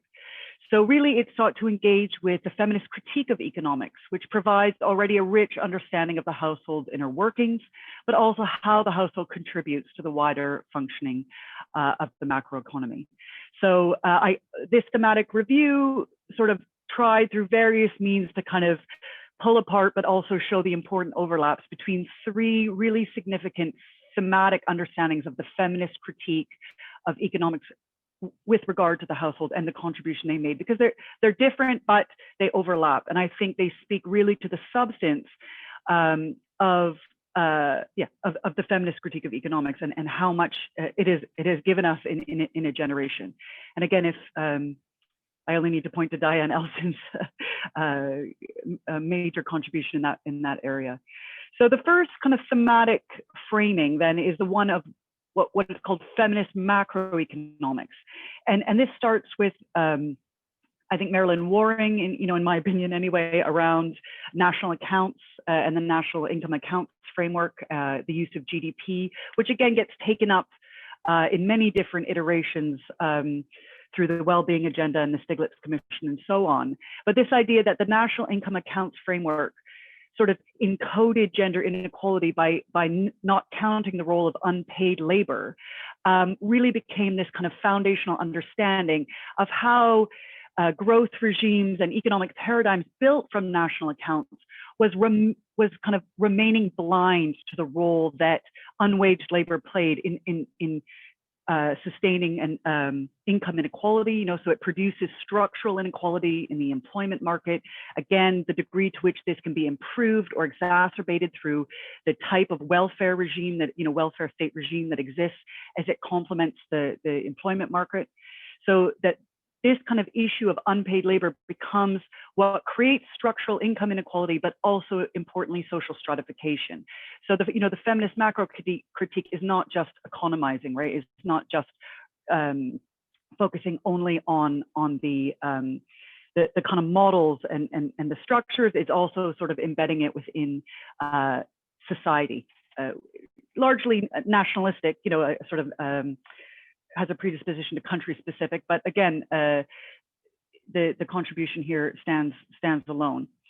The next theme is the feminist economics literature. So this is more a critique of microeconomics. Here, feminist economics, you know, as the name, you know, they get the name feminist economics, really refers to intra-household bargaining and this conception of collective rather than individual consumption. So, and here the connection again to feminism is a way in which the bargaining for money and resources within the household is really a kind of uncounted, unrecognized form of gender inequality and gender disparity. And then the third theme, which I think is where I come from originally into this project, is feminist political economy and their theory of social reproduction, where here unpaid labor is not you know, simply domestic work in the home. It's also around consumption and the role of the labor to consume, you know, the amount that is involved here in sort of householding, as it were, but also human culture. You know, the theory of social reproduction is one in which culture, education, love, you know, bonds, friendship, community, you know, that this sort of human socio-cultural dynamic, you know, that these three together are all represented in different variants of the theory of social reproduction, but really that social reproduction is necessary for the sustaining of markets. So, you know, that these three themes within the literature stand on their own, but also significantly overlap because they're often in conversation with each other and borrow and grow from each other's insights. So that thematic review then leads to the creation of what is a kind of working definition of the household. So if the starting point was the household is a black box, this thematic literature review revealed that it is not for the feminist critique of economics. On the contrary, there is a very rich and robust and varied definitions of the household. So the novel approach in this pilot study was to kind of apply the feminist critique. So what would, if we brought these three streams together, what would their contribution to the rebuilding of macroeconomics be? And we came up with this working definition. And of course, I invite comment and critique as it is ongoing. But that is that the household as institution, not equivalence or a unitary agent, configures monetary relations within the macroeconomy in heterogeneous ways due to the inequality within households, referring to intra-household bargaining, and across households, which is income inequality and other forms of social stratification. So it is that dynamic of within the household and across households that is the kind of synthesis of what feminist thinking around the household and its role in the macroeconomy as co-constitutive of macroeconomic phenomenon, that after this thematic review sort of really struck as the black box is imposed, right? It's not for lack of knowing, it's for another purpose. So therefore, the synthesis of the feminist literature into this working definition, I recognize almost right away, doesn't provide sufficient proof of the household's value as a concept in the rebuilding of macroeconomics. But that doesn't mean it's not a useful tool for policy analysis. Importantly, because it widens the empirical registers that inform public policy. So then the question remains, if there is so much about the households, this informs the second research question, which is to accept that what constitutes knowledge about economics is not necessarily the product of validity of its truth claims, but rather the institutional context in which knowledge is embedded in social relationships of academia, of national and international regulatory agencies, of government departments, and the wider policy community. So it becomes immediately apparent if we have this notion that there is a very robust understanding of the household within different variants of economic thinking and public policy thinking. I can't stop at saying, well, maybe I need to make better truth claims about the validity of the household. It's instead to pivot and ask, why have these not been adopted? And it's not reducible to this kind of, it's ontological difference, right? If you're taking a positivist versus a, in my case, a more critical realist / interpretist ontology, this friction just comes right down to the crux of the matter. And therefore, how to reposition it is to think about the cultures of expertise in economics, to accept that knowledge is embedded. It is not just simply voted upon as truthful or valid or not. So in that sense, we ask the question, in what ways are these cultures of expertise around economic thinking made through relationships that are embedded within the macroeconomic landscape? But also and how that informs our kind of qualitative investigation into the prevailing norms and practices that encase and continue to impose a black box on the household. So then I moved to this idea of looking at economic experts and expertise and how it is adapted and configured into institutionalized practices of these quasi-state agencies, the Bank of England, the Financial Conduct Authority, and that's on the next slide, I'll elaborate more, who are responsible for the governance of the monetary system and the regulation of financial markets. So it's how monetary policy and retail financial regulation, while viewed as completely separate, if you take a purely, institutional agency lens or state lens, we can see here are connected and they are connected by mandate as well, as we'll see in the next slide.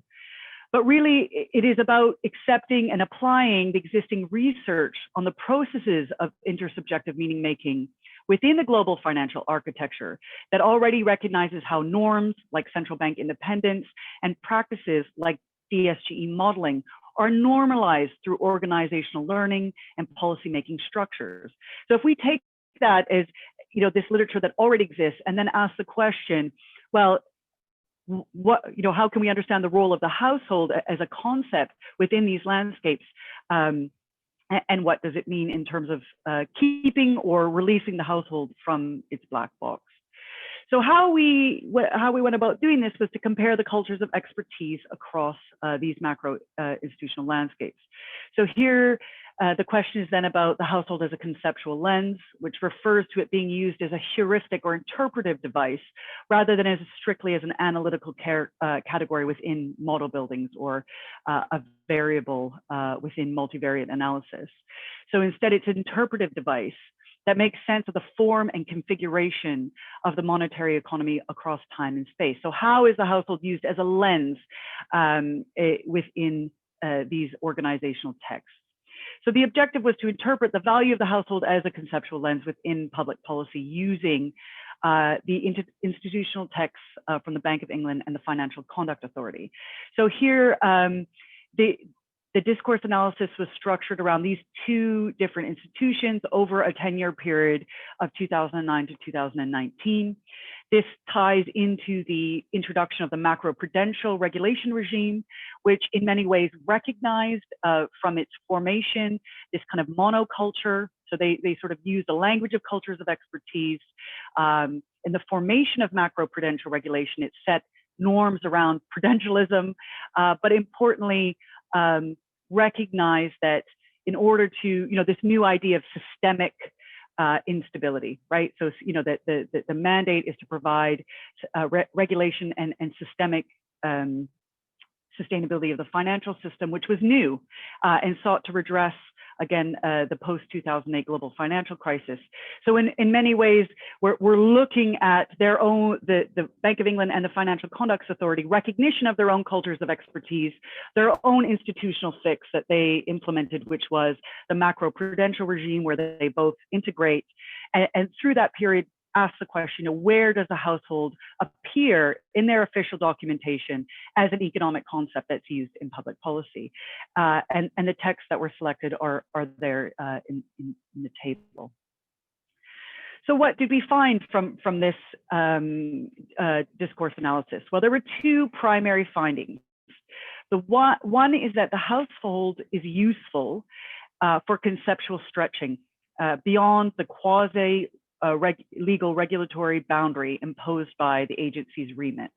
So that where the household appeared in these documents when it was used evaluated with some substance and careful consideration in various kind of outward-facing documents, inward-facing research papers, was really to stretch beyond the institutional remit. So in the Bank of England, of course, their remit is price stability, inflation. They remedied that with the lever of interest rates, but the household provided a really useful lens to stretch beyond that, and in order to engage in substantive economic problems. You know, I think Angus put it best. This conceptual stretching was to deal with the real world. So when interest rates and price stability and inflation didn't become weren't useful as a way of framing the problems that existed in the UK economy or the problems they were facing, the household became a very useful lens to stretch beyond that remit to engage with the real world problems within the monetary economy. Same with the Financial Conduct Authority. Their remit is one of market competition and consumer protection, but that sort of set within a very self-reinforcing and highly optimistic loop of believing that if the FCA does whatever it can to promote market competition, the byproduct will be consumer protection.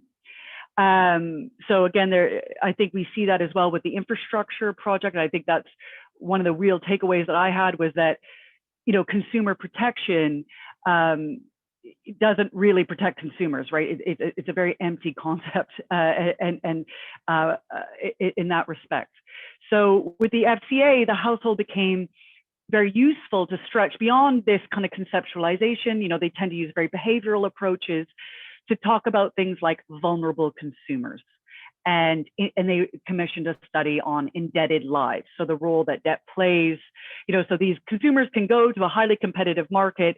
They can have hundreds of payday lenders, yet the price is still 500 quid on a £20 loan, or 500% on a 20 quid loan, and they get themselves into trouble. So the household provided this useful means to stretch beyond the remit to look at important issues that were happening in the real world.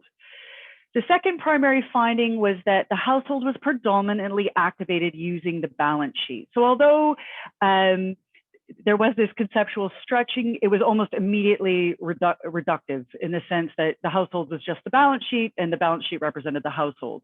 So it was this kind of shared register for engaging in conceptual stretching, which was useful again for thinking about real world problems. And I think where this, obviously with the vulnerable consumers with the FCA, again, it became simply about cash flow, incomings, outgoings, how much percentage of income goes to debt, what are the harm done to the consumers and what happens to them through this process. Whereas the Bank of England, it was about housing.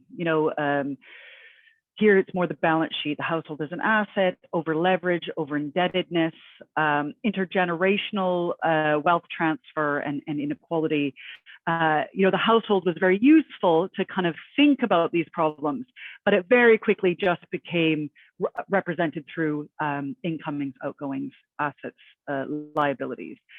And I think that it's really important to understand that this understanding of the household in which money flows in and out, via these categories of income and expenditure, saving and debt, asset and liability, seems to be necessary to anchor the household in a recognizable equilibrium frame, right? So this is what, I rarely see accountants and economists agree on anything besides that a balance sheet should balance, right? This fundamental belief, normative belief in equilibrium, right? And that there has to be, this balancing is not just functional, right?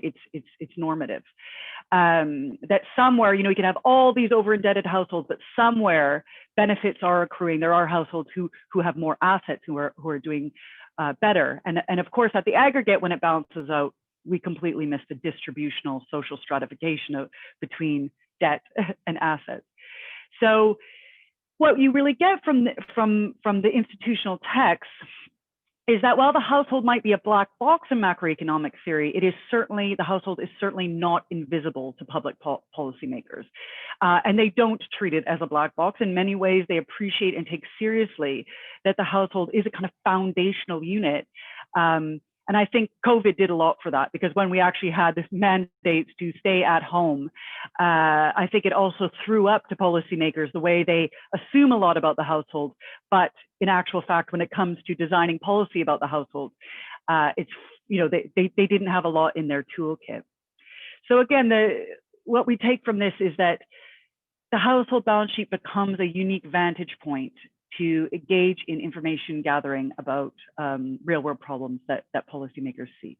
So again, I'm very conscious of the time, so I'll just move on quickly to the toolkit, which is, as I said, ongoing till for the next 11 months. So I can't really report any findings. I can only tell you, what we're doing and then move to questions. So this action research element, again, informed from the thematic research that moves to the qualitative discourse analysis into action research, is really this idea of how do we keep the black box open and how do we use the household? Where can change happen?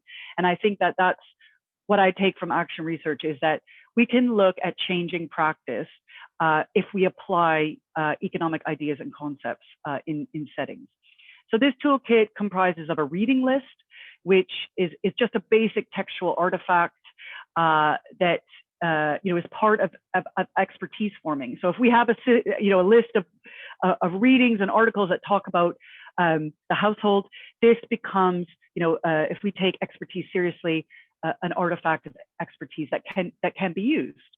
The next one is a podcast. So in the knowledge exchange elements of this project, that again, I wish I had more ability to do it more fully. One of the really interesting themes to come out of that was the need to hear alternative perspectives. So when I asked the question, how do we include the household in economic policymaking, the response we got is, well, people just want to hear alternative perspectives. It's just, again, it comes back to monoculture, the same set of ideas, the same modeling, the same methods, and that comes, people would appreciate the household as a mechanism for just hearing alternative perspectives. So by taking that seriously, I thought, okay, let's hear an alternative perspective. And this podcast, which I'll drop in the chat afterwards, and I welcome you all to listen to, does really, try to anchor the household in a kind of common sense language about COVID, what's happened, and what recovery would look like if we targeted the household. And then the next one, which I'll move on to now, just to show you some preliminary images before we conclude, is economic artwork. So this is about visualizing the household using images that anchor the economy in common sense representations to engage economic experts. So the idea of the economic artwork is somebody I worked with already. His name is Eduardo Bardi.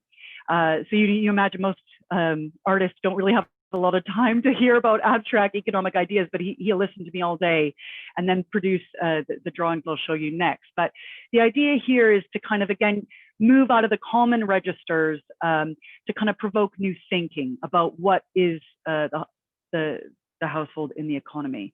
And again, these three tools, when they're all ready, will be used together, seeing, hearing, and then follow-up text.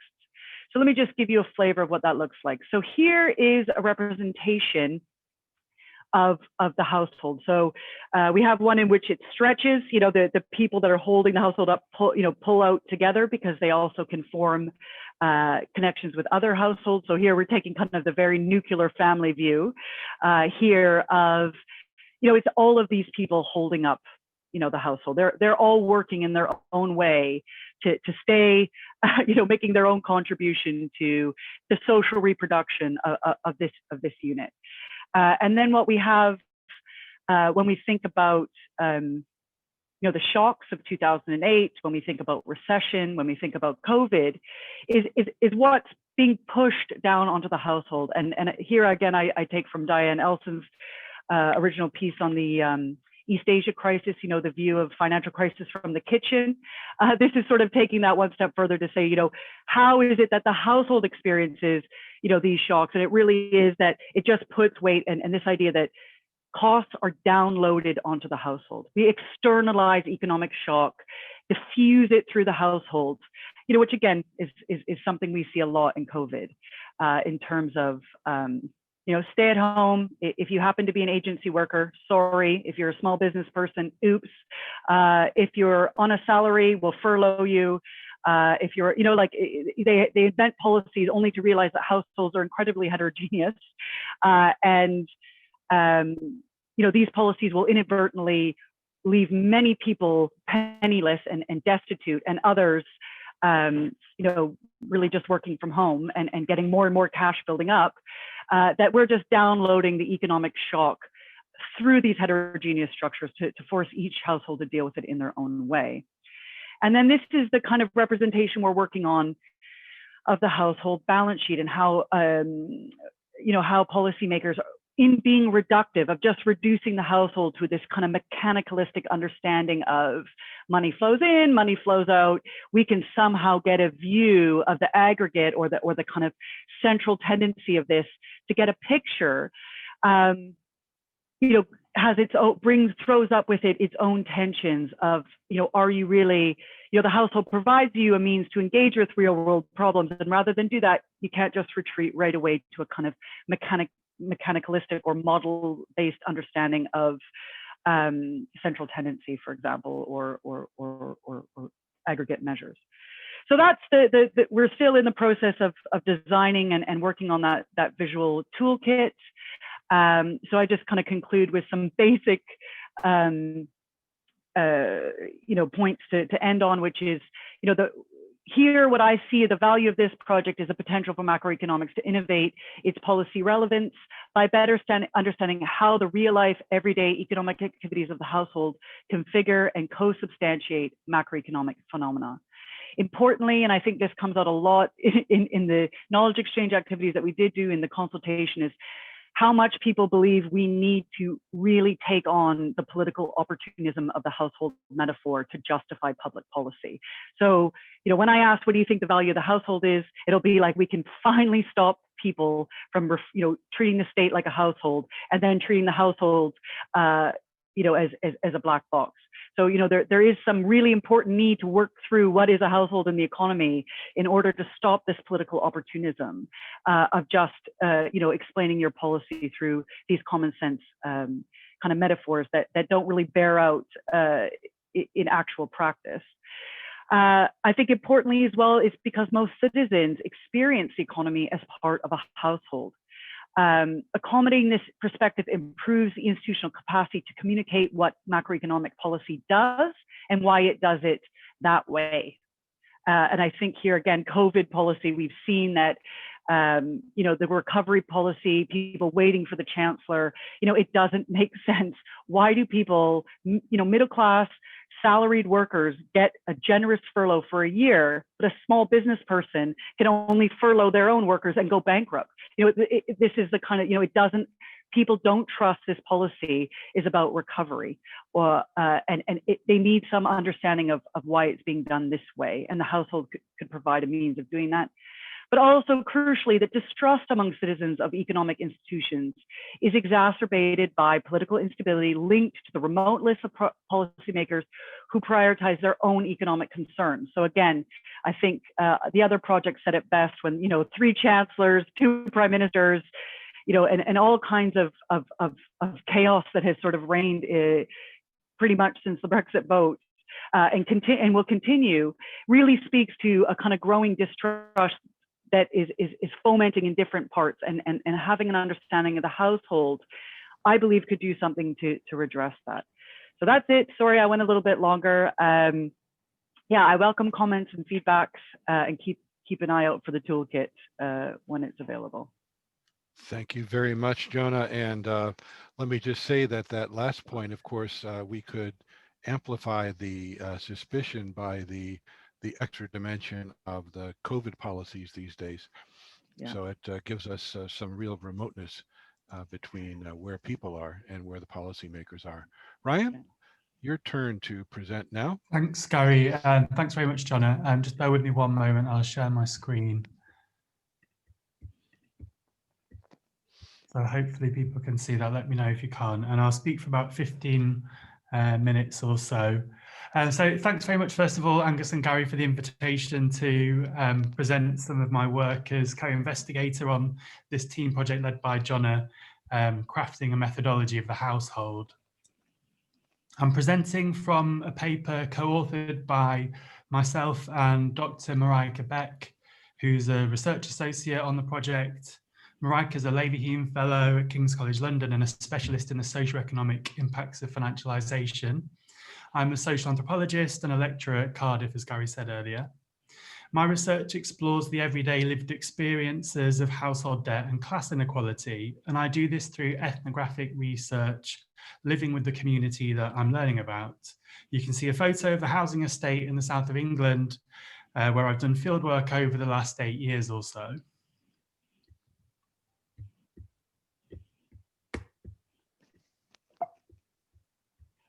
Now the tricky bit is moving the slide on.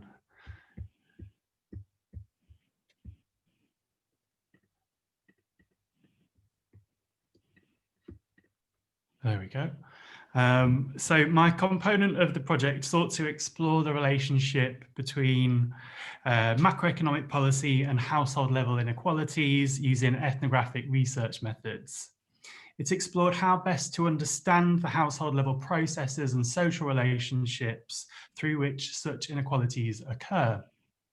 It argues that our understanding of the effects of macroeconomic policy on household level inequalities can be enhanced by conceptualizing inequality to include not only distributional effects, but also an understanding of the everyday power relations that produce those distributional effects.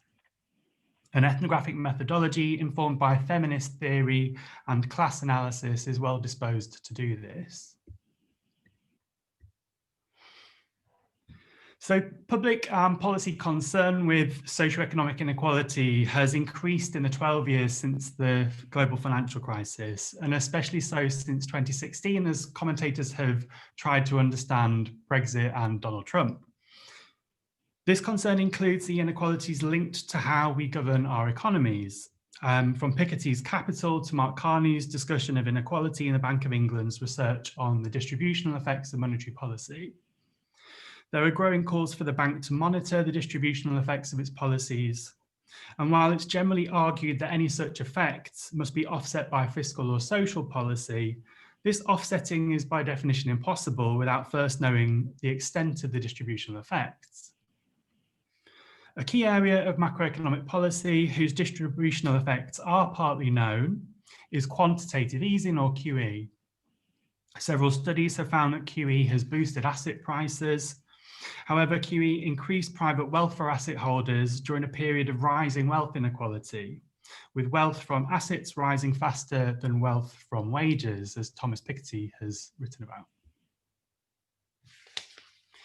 In this existing research on distributional effects, the concepts of inequality employed involve conventional aggregate measures of income inequality and wealth inequality.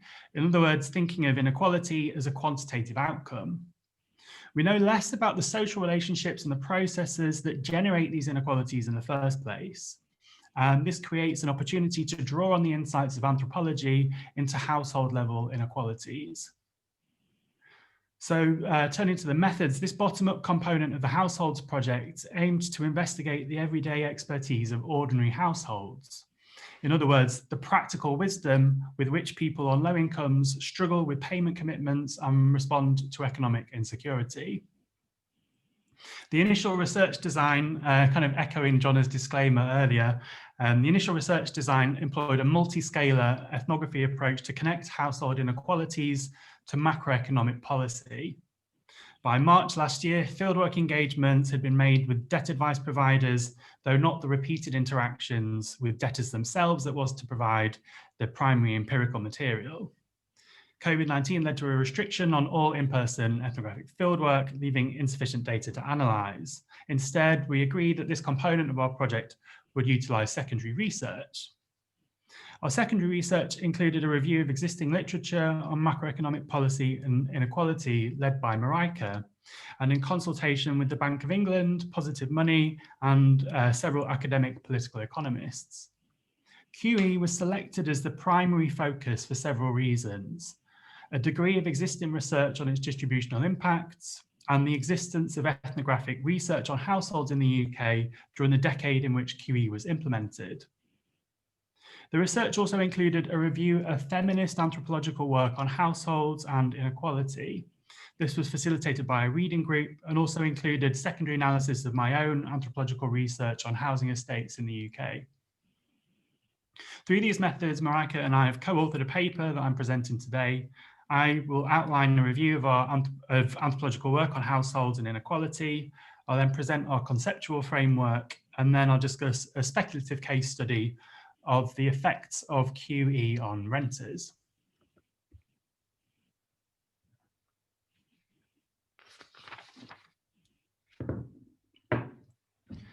So a finding of feminist anthropology is that households are historically contingent, socially constructed phenomena, rather than a natural, universal or fixed entity. As Henrietta Moore writes, and I quote, "The nature of household organisation and relations cannot be assumed, but must be empirically and historically investigated," end of quote. A recognition of the cross-cultural diversity of household forms and of the usually unpaid labour that goes into creating households shows that households are actively produced in everyday social life. Chief among the activities that constitute households is the provision of care, labour and resources within them among household members. This provision of care and resources is internally differentiated within households, often creating power asymmetries between genders or generations. The intra-household provision of care and resources depends in turn on economic and political relations between households and the external agencies from whom they obtain resources. This includes relations with landlords, with lenders, with employers, and with the welfare state, as well as with other households. And these external facing relations that households have are vital to the creation of households just as much as the more intimate relations among household members. It's these relations, these external facing relations, that my own ethnography focuses on. So for the last 8 years, I've worked with rental tenants and unsecured consumer borrowers on a housing estate in southern England that I give the pseudonym of Waldham. The estate has around 5,000 residents, mainly white British, nearly half of whom live in social housing and around a fifth rent privately. Residents' livelihoods range between work and welfare benefits, though a common feature is that they find unemployment unreliable as a way to make ends meet. This leads them to turn to consumer borrowing, to welfare, or petty illegality. As borrowers, many are continually in arrears. As tenants, many are worried about eviction. And this makes them exceptionally perceptive and articulate people to learn from about the asymmetries of power that can occur in household relations with external agencies. So through my fieldwork interactions with the residents on this housing estate, I've identified 4 different forms of power relation that can occur in households' external facing relations. And this is the basis on which we've developed a conceptual framework for looking at the power dynamics that circulate around households. So the first of these power relation is economic extraction, and this refers to landlords or lenders' ability to accumulate wealth through the payment of rent and interest. On the estate where I've done fieldwork, many tenants felt their relations with landlords were unequal due to the landlord's ability to profit from rental payments.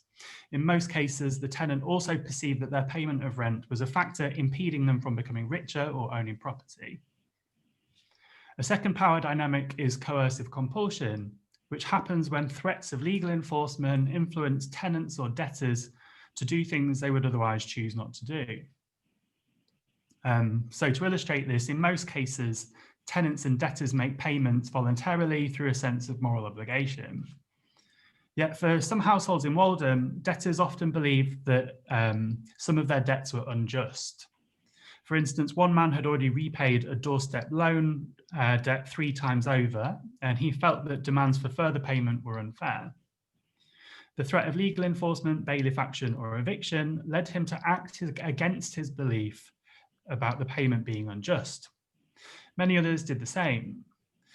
So regardless of whether we ourselves agree with their morals, we can say that their behaviour has been coercively compelled.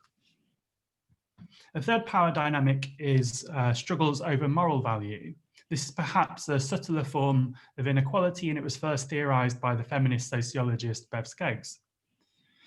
This kind of inequality occurs when there are differences in people's ability to vouch for whether their performance of obligations as tenants or debtors, say, is satisfactory or not, or in their ability to argue that a claim is legitimate or not.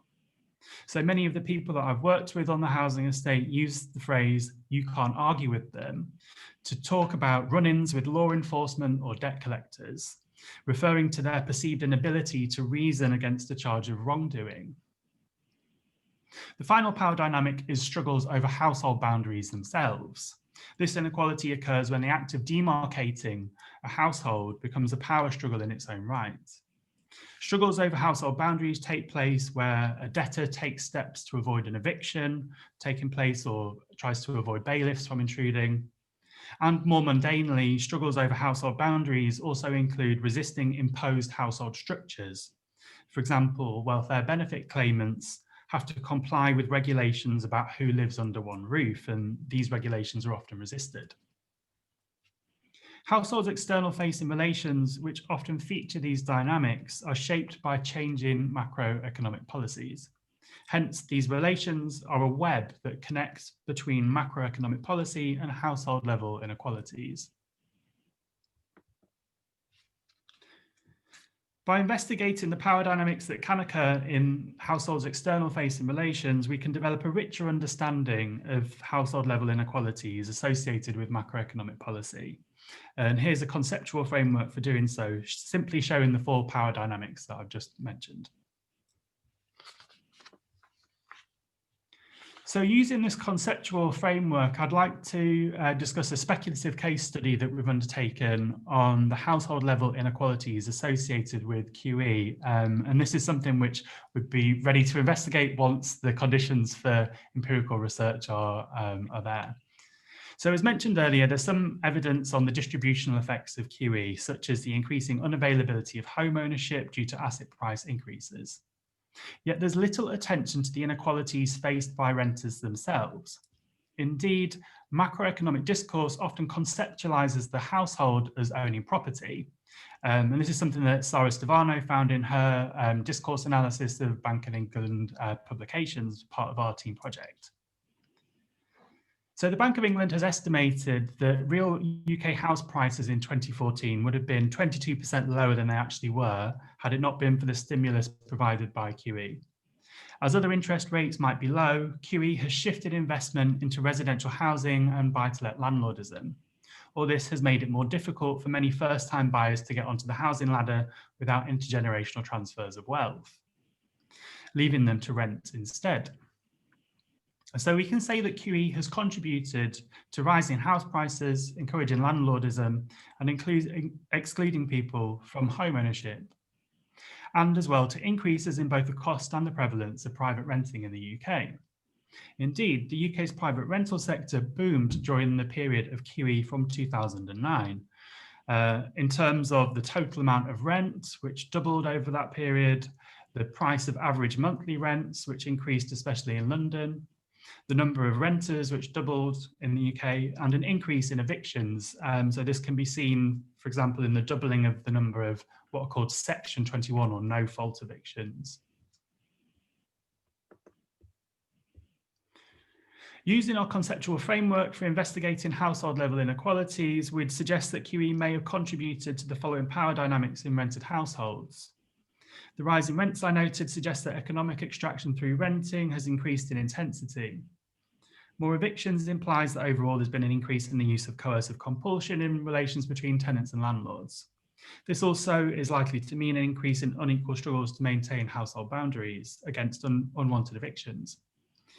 The greater number of renters and the higher total annual rent implies an increasingly central role of tenant-landlord relationships in the processes of capital accumulation that generate aggregate economic inequality. And this supports arguments by Piketty and Paul Langley. Finally, as exploitation, coercive compulsion, and struggles over household boundaries increase, it's likely that struggles over moral value in tenant-landlord relations also become more unequal. We would argue that renters are producers of residential asset wealth. But going beyond this, our conceptual framework implies that this channel of wealth accumulation also relies on coercively compelled rental payments, social inequalities in the ability to determine a fair price, and social inequalities in people's exposure to the risk of intrusions into their home. So the bottom-up ethnographic perspective that we've developed here demonstrates heterogeneity and change at the level of households, streets, and neighbourhoods. It draws attention to under-researched inequalities associated with QE that renters face. It proposes that qualitative and theoretically informed research can complement quantitative measures of distributional effects for a richer understanding of the inequalities associated with macro policy. It reveals that the inequalities that macro policy affects are not only economic, but also inequalities of power, agency, and freedom, and inequalities in people's ability to make their lives meaningful. And it shows, perhaps soberingly, that the challenge in building macroeconomic institutions that promote equality is greater than current measures of distributional impacts would suggest. Our research adds support to calls for the Bank of England to monitor the distributional effects of its policies, and more radically, perhaps, from legislation to mandate the Bank of England to set unemployment targets as well as interest rate targets, as well as, obviously, alongside this, continued collaboration between ethnographers and political economists into these multiple forms of inequality affected by macro policy. Thanks very much. That's the end. So I'll pass back over to Gary. All right. Thank you very much, Ryan. We're at 11:56. So let me propose that we have 10 minutes of discussion, and that will then leave 24 minutes for the wrap-up session. And I'll make the promise that we'll conclude at 12:30 sharp, just running a few minutes behind. But the floor is open for questions, and I see that there are two in the chat. Perhaps there's two comments in chat. Let's see. I think Stefan, are you there? And do you want to Yes. speak your question? Go ahead. Yes, I'm here. The question is basically for the first presenter. I noticed that there is this difference between the feminist economics, where the household is conceptualized based on social bonds and care responsibilities and relations, and it came out of the picture as well that you showed us. And then there's the conception of the household in public policy, which is this sort of, you represent it as this accounting mechanism and as one entity. Can you, I know it's probably a bit of a difficult question, but can you envision to bridge that or find the missing link between these two conceptions? Because as you said, for public policy to be efficient and to have an impact, it would be good if it sort of aligns with the conception that people have about their household themselves. Yeah. Jonah? Yeah, thank you. That's an excellent question, Stefan. It really kind of gets to the crux of the matter. And I think that really the important way that the feminist macro and this kind of feminist economics and their critique of micro come together increasingly, in particular around public policy, is the advancing of this idea of a care economy and the care agenda. Of course, the Women's Budget Group that I'm a member of is advancing this, on the national stage, and that is where you see that kind of coming together. That, the household is about bonds of care. It's not just the family. That's a very sort of heteronormative kind of patriarchal view of what the household is. It can be, and again, we have blended families now, right? And it's not just a nuclear family. We have intergenerational, all these connections, these bonds that are both care-based, responsibility, obligation. Some people think care is like just love, right? But often a lot of care is, despite not wanting to do it at all, it isn't always fair to call it or imagine it as purely sort of altruistic, it is obligatory in many cases. I say that as a mother of 3 children and a dog, in which my, my responsibility to them is beyond, my obligation to them is beyond just altruism and love. The bonds and obligations are real, material and legal. And I think that that's where that connection is with the balance sheet, which is really to expand and understand that monetary relations are not just bean counting. That, I wrote this paper called Caring for Debts, in which, using the feminist social reproduction, we have to think about debts as not just paid, but cared for over really long periods of time, right? People will have credit card debts 5-10 years after purchases. They'll have, laptop loans that last long after the laptop, or this very interesting idea of sexually transmitted debt. How much debt is actually moved between intimate relations, and carries on when someone leaves. So the example of sort of young women that will have, a car loan from their ex-boyfriend, they got it because he had bad credit. These are like bonds and connections, in the sense that money might balance on a balance sheet, but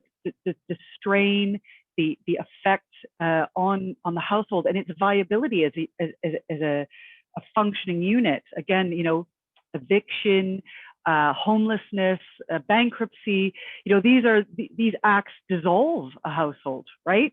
And sometimes, as Ryan's study shows, you're really fighting hard. I mean, these people are trying very hard to kind of not just hold up the roof, but hold them at the door to keep the household together.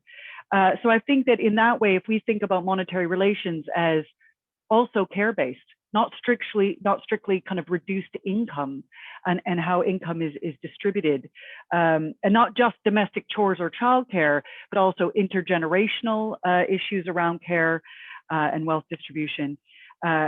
In that way, we can bring the micro and the macro together through the household by imagining care as being more than just love or a choice. Again, I think individualistic, atomistic ontologies will think, that love is some choice that we make, and we choose who we love and we choose who we care for.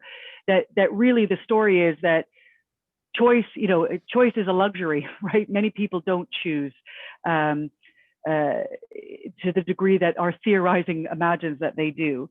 So, if that's the missing link, is that, we can have a care economy in this agenda that does bring together a lot of feminist economics thinking over the years into a very coherent platform. We can also methodologically think about care as a bond that is not altruism, right? It's something different than that. Thank you. Thank you very much. Let me mention, we've got 3 questions lined up, and time's running short. So let me propose that we take 2 online questions. Then we've had actually now another couple of comments. We'll take the online questions, we'll take the spoken questions first. That will go with Diane Elson and then Elisa. Then I will pose the questions from our that are in the chat. Okay, fair enough. And then we'll ask our 2 presenters to respond. So Diane, you're up.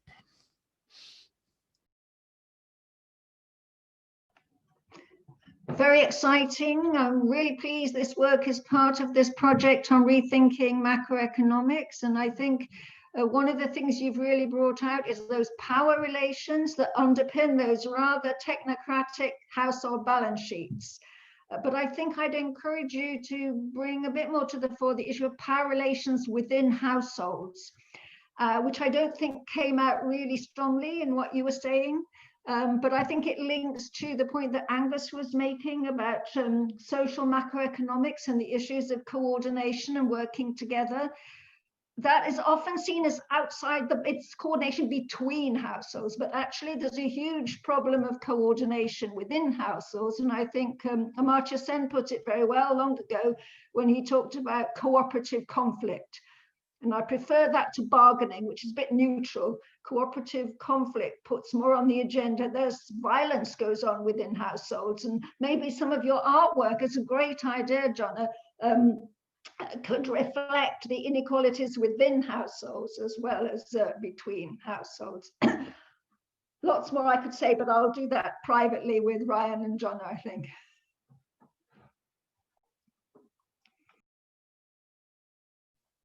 Is that for me, Gary? Thank you. Thank you, Jonah and Ryan. My question perhaps is for Ryan and picks up on some of the issues that are appearing in the chat with regard to housing. So Ryan, you refer to Sarah Stevano's work that found out that household is often seen as property owning, while in your own case study, half of the tenants, if I recall correctly, on the estate are in social housing. So I was wondering whether the issues that you point to in terms of economic extraction, how these are the lived experience, are somehow mitigated, whether there is different understandings in terms of those that are residing in social housing and the rent payments they make to the council as compared to private landlord, and whether these are seen as mitigating the various pressures that those households find themselves under.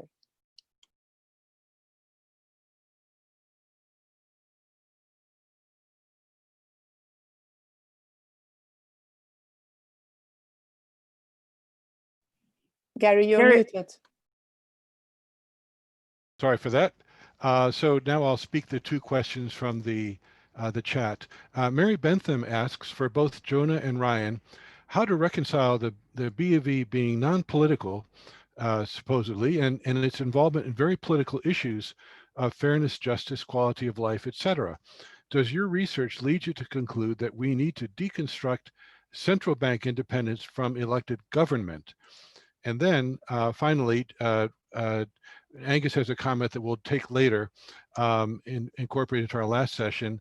But then Colin McCullough notes that the housing market in Europe is often quite different to the UK property owning democracy.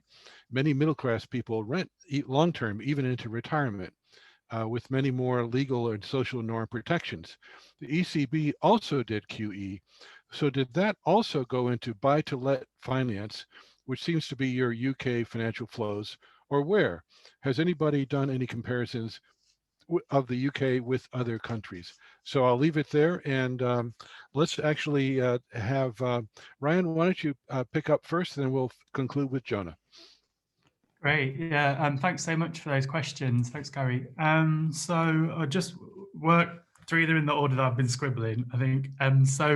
Mary's question about the non-political nature of the Bank of England. I mean, yeah, I think some of this research does kind of question central bank independence, and there's obviously a debate in terms of kind of what kind of proposal people would make, which isn't my area of specialism, but just that debate in its own right seems to be between should the bank monitor the distributional effects of its policies in a systematic way, along the lines that it can't offset those, but if it at least monitored those, then social policymakers would be in a position to know what they were. Or, as I mentioned really briefly in my last slide, what scope is there for mandating central banks to set targets other than interest rates, such as the example of the Full Employment Act in 1978 in the USA, which mandated the Federal Reserve to do that, along with questions about what degree of cooperation with the Treasury is desirable or feasible. The power relations within households that Diane mentioned, yes, I completely agree, Dan. Thanks so much for pointing those out.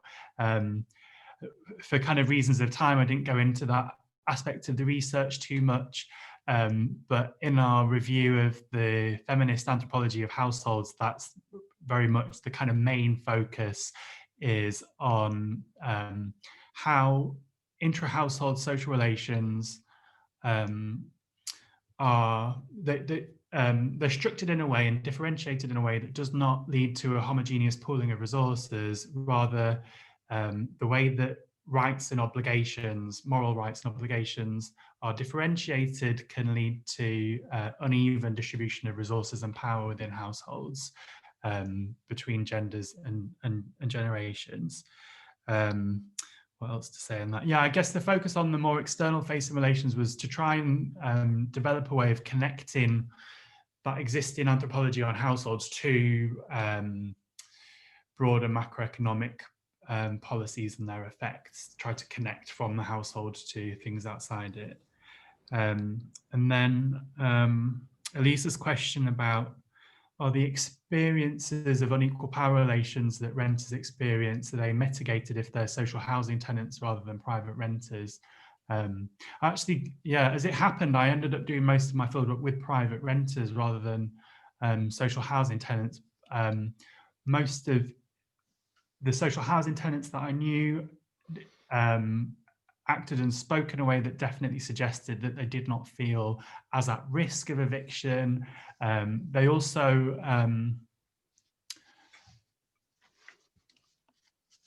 spoke of their landlords, so their municipal landlords or housing associations, in a way where they could reason with them more robustly about whether they had breached their obligations as tenants or not. Whereas most of the private renters that I worked with, who were working class, quite precarious renters, were constantly worried about making any complaint about their landlord, or even being seen to act in a unrespectable way that the landlord might get word of, for fear that there could be some move towards eviction. So there's definitely a difference there, I would say. And then finally, Colin's question on within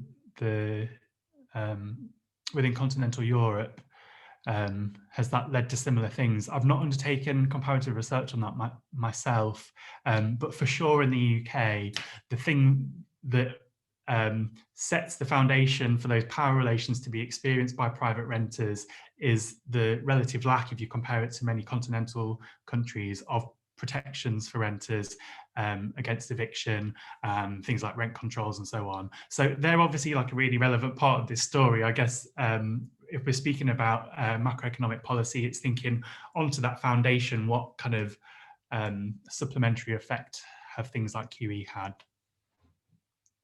Fair enough. Jonah. Okay. Yeah, first of all, Diane, as well as Steph, Diane's point about cooperative conflict, but also Stephane's point about the CARES dilemma, and Fulber's point about never think of care as free. It's problematic to think of it as free.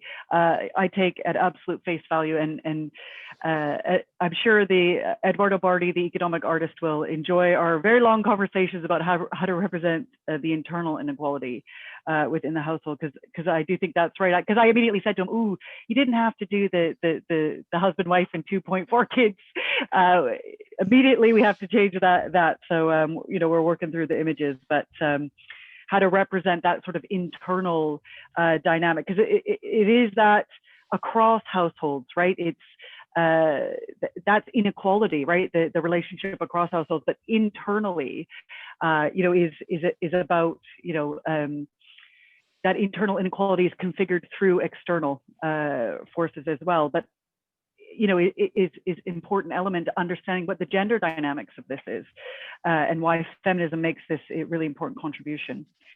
For Mary's question about central bank independence, I do, like I said, my starting point was a lot of work already on what do central bankers themselves and those who move through the ranks, a lot of ethnography, I remember the ethnography of the DSGE model, and how economists in central banks build their whole career on the different softwares that they could use and so on, really talks about problematizing that idea of independence for themselves, right? They accept it externally, but I think that rather than think about it as politicization, I think that where you really get to the heart of it is these are real world problems. I mean, we don't have to call them politics. Of course, they are political problems, but they're social problems, but they're problems, right? Housing is a big problem.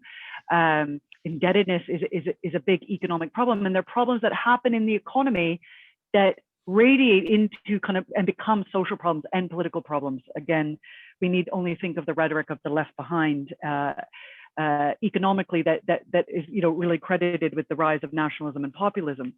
So I think thinking about central bank independence in terms of this logic of politicization can be sort of reframed quite helpfully to think about in what way does central bank independence solve the problems of our day? And I think the answer is not a lot. It solved the problems of 40 years ago, maybe, usefully and technocratically, but not today. So, you know, the mandate has to change, you know, as all institutional mandates change in response to events. And then the final point about housing, from Colin, I was thinking of the varieties of residential capitalism as a kind of comparative frame between the kind of Anglo-American homeowner democracy and the European variant, and how residential capitalisms are configured differently between private rent and home ownership. But the point that I want to make again that's crucial about, you know, this kind of conjuncture that we're at is to remember the collapse of the Bretton Woods Agreement and the problems that downloaded onto households and small savers through regulation Q and so on. We are experiencing that today as a result of QE. So housing, you know, is now for wage earners, for those who are, you know, outside, you know, the 95% of people who don't benefit from QE. This is their savings, their pension, but it also is their welfare, right? It's their safety nets, their home, right? But what alternative do they have with interest rates as they were? You know, what does a small saver, where else can they put their money but in property, their own primary property or in a buy-to-let, if they want to have social security and long-term savings? You know, households are not firms, right? They might not be profit maximizing, but they certainly are trying to reproduce themselves and engage in strategies to survive and sustain themselves. So the house is doing a lot here, right? It's providing savings over the long term, and it's providing a safety net in the medium term. And for those that don't have access, what do they get? And that's nothing, right? They don't get savings, they get a very meager pension, and they certainly don't get social security that can protect them in the same way. So then we start asking, you know, does housing really provide a welfare function? You know, if it can't really provide it for such a small group of people in society. So in that regard, I think the household, you know, you've all pointed to that, we can do a lot to unpack this in terms of its gender composition and the gender dynamics, but also in its sort of small scale power differential in which, you know, again, the power relations within the household, but that the household have themselves amongst each other, but within macro structures, is worth considering in more depth. Thank you. Thank you very much. We've got actually just about 14 minutes. And Angus, this is our time to do a little bit of wrap up. And let me propose that you kick off. I'll make a few comments, and then we'll leave you a few minutes at the end to talk about what next steps people might look forward to from the overall project. Okay, thank you. There's an awful lot to think about here to try and tie this together. So I'm going to do my best. I'll probably say a few things that sort of irritate people as much as anything else. So let me start off from that vein, which is, you know, part of me sits here thinking, you know, if I think about economics as a body of thought, part of me sits here thinking, well, this is not economics' fault. I mean, nobody told the Treasury to do public financing this way. That's not part of standard economics. There is a key point there. That's not part of standard economics. So you could say, well, it should have been. You know, we're indifferent to how things get financed. A lot of economics in the 60s did try to go the household way.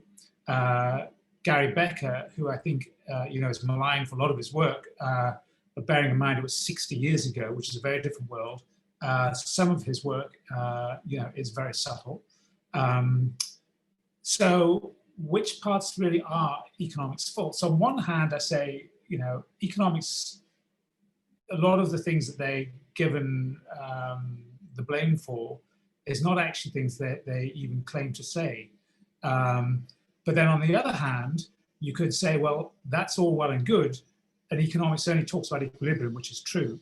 But the world sort of portrays itself very far from equilibrium a lot of times. And we don't think about what happens when we're not in equilibrium, or maybe equilibrium is not even the right model. And if you don't conform to all of the conditions of a competitive equilibrium, i.e. perfect competition, no barriers to entry, blah, blah, then there's nothing in economics to help you. So that means it's kind of naked as soon as it walks out of this perfect world, which is the real one that we live in. So on the one hand, you know, from a theoretical point of view, it's pretty hard to point a finger. But then on the other hand, when you start putting it into the real world, you say, but it's nothing like that. And then I sort of get to the question is, well, is that the way that it gets used all of the time and misused all of the time, particularly in policy world? I was very struck by Kate's sort of discussion about how regulators always try to replicate a competitive market. But it isn't. And there's so many barriers to entry. We know from the theory of second best that when you've got two or more conditions of perfect market missing, then there's nothing in economics to lead you to suggest that some of those moves might lead you to a better social outcome. Zero, but we still do it. So what's the problem? Is it just that people didn't learn it properly, or what? And I think the real issue here is it's extraordinarily narrow. And so this goes back to the knowledge issue that I began with. And you know, when you think about Knightian uncertainty, it means you just don't know about a lot of things. So the obvious approach is to have several different ways of trying to tackle this rather than one way. It would look a bit odd if you said, I don't know, but I'm just going to put all my money on this one horse, right? I mean, you've spread your bets. That's a very natural human risk-sharing thing to try and do. And that gets you into saying, well, you need different types of economics to try and approach some of these messy real-world answers. And then when you start admitting that you need different models, then you have to choose because you have to use one in different circumstances. And that gets into things like, well, how robust is my economic model? What does it look like if it goes off, if it all goes wrong and you go off an equilibrium path? If you think about that. So it stops just being a discussion about efficiency and it starts being a discussion about things like resilience and robustness to compare these different models as a way of proceeding. And when we go into that approach to economics, we automatically get dragged into the question of, well, what are the objectives? And I've just mentioned resilience and robustness. And as Ryan was sort of alluding to, housing is a pretty key one. You know, and I love Jonah's drawings, that's not right, images. You know, the first thing that the guy did, or the girl did, is stick a roof over the family. I mean, a very natural thing. That housing is, we all live in them, right? They might be better or worse than others, but we all live in them. Jonah, in a very nice one, looking at her backdrop. We tend not to, you know, we're kind of neutral on housing policy. What is our housing policy? How do we think about it? And I have to say that part of me wants to push back on blaming QE for everything to do with housing, because we just cut stamp duty for a very clear reason to try and stimulate the housing market, i.e. get prices up. But nobody talks about stamp duty being wrong. We tax home ownership, the prime residence, almost at zero, apart from the council tax. Nobody talks about that. It's a big political question, but it's political because it involves all of us. And I think that we need to raise some of these issues because they're extremely important to the very livelihoods of the people that Ryan was mentioning. It is a real problem for many households. So once we start saying that it's we have very imperfect knowledge about a very complex changing world, we get into the problem of we need more than one approach, right? Otherwise you'd be a bit lucky for the one approach to always give the right answer. So then you have to select between different models, and then we get into the question of, well, what are your objectives? And when you start looking at complex models, you have lots of different reasons for outcomes. It's a bit like, you know, when an airplane goes down, I probably should have mentioned it because of the sad case, when an airplane goes down, people say, oh, the black box will have the answer. And then they dig up the black box and say, actually, but that was caused by this, which is caused by this. You found out there's many different causes for every outcome. And that gets you into this tricky issue of ethics and morals, which in economics we've done very well of walking away from, because we've always said every outcome has got a specific cause because of the way we've constructed these equilibrium models. And I think that that is something that's been missing, and why economists in particular have really had very little traction in policy discourse like Brexit, because I think they've lost a lot of trust, because everybody understands that there's ethical and moral issues behind this, but no one wants to talk about it. And I think that leads to a sort of distrust. So, you know, to try and deal with all, and finally on this issue of feminist economics, I think that's extremely interesting. This idea of sharing and, well, from another point of view, one is cooperation is actually just about every meaningful advance that humankind has done is through cooperation. It has not been through people acting on their own. So it is obviously fundamental to economics, even though we don't have a very good way of conceptualizing it at the moment in mainstream models. But also this idea of care, and Jonah was talking about, you know, love as a very human emotion. I think trying to build in other ways of measuring economic outcomes are also important. It's tricky, but it's clearly not just about goods. We're seeing the importance of agency in a lot of regions, for example, really mattering. I mean, having a way of influencing economic policy when the two main political parties were frankly identical for the last 20 years, as far as I can see, in terms of anything radically different, like the housing market. None of them offered anything different. So I think that these two contributions sort of, on one hand, I think that, you know, but economics doesn't make those claims, but I think you both quite rightly say, but it should address these issues because these are very human and very fundamental societal factors. And I hope that the final report will reflect these in looking at how we say that we think that economics has to progress going forward. So they've been great contributions, very, very useful. And can I thank the authors and co-authors and various other people who have contributed to them, and Gary as well for convening and for leading this hub. So that's what I have to say. I'm more than happy to take part in a discussion. I hope there was some coherence in that. Gary, I'll pass over to you. Thank you. Yeah, I really like to double down on that idea of let's include these thoughts in the roadmap.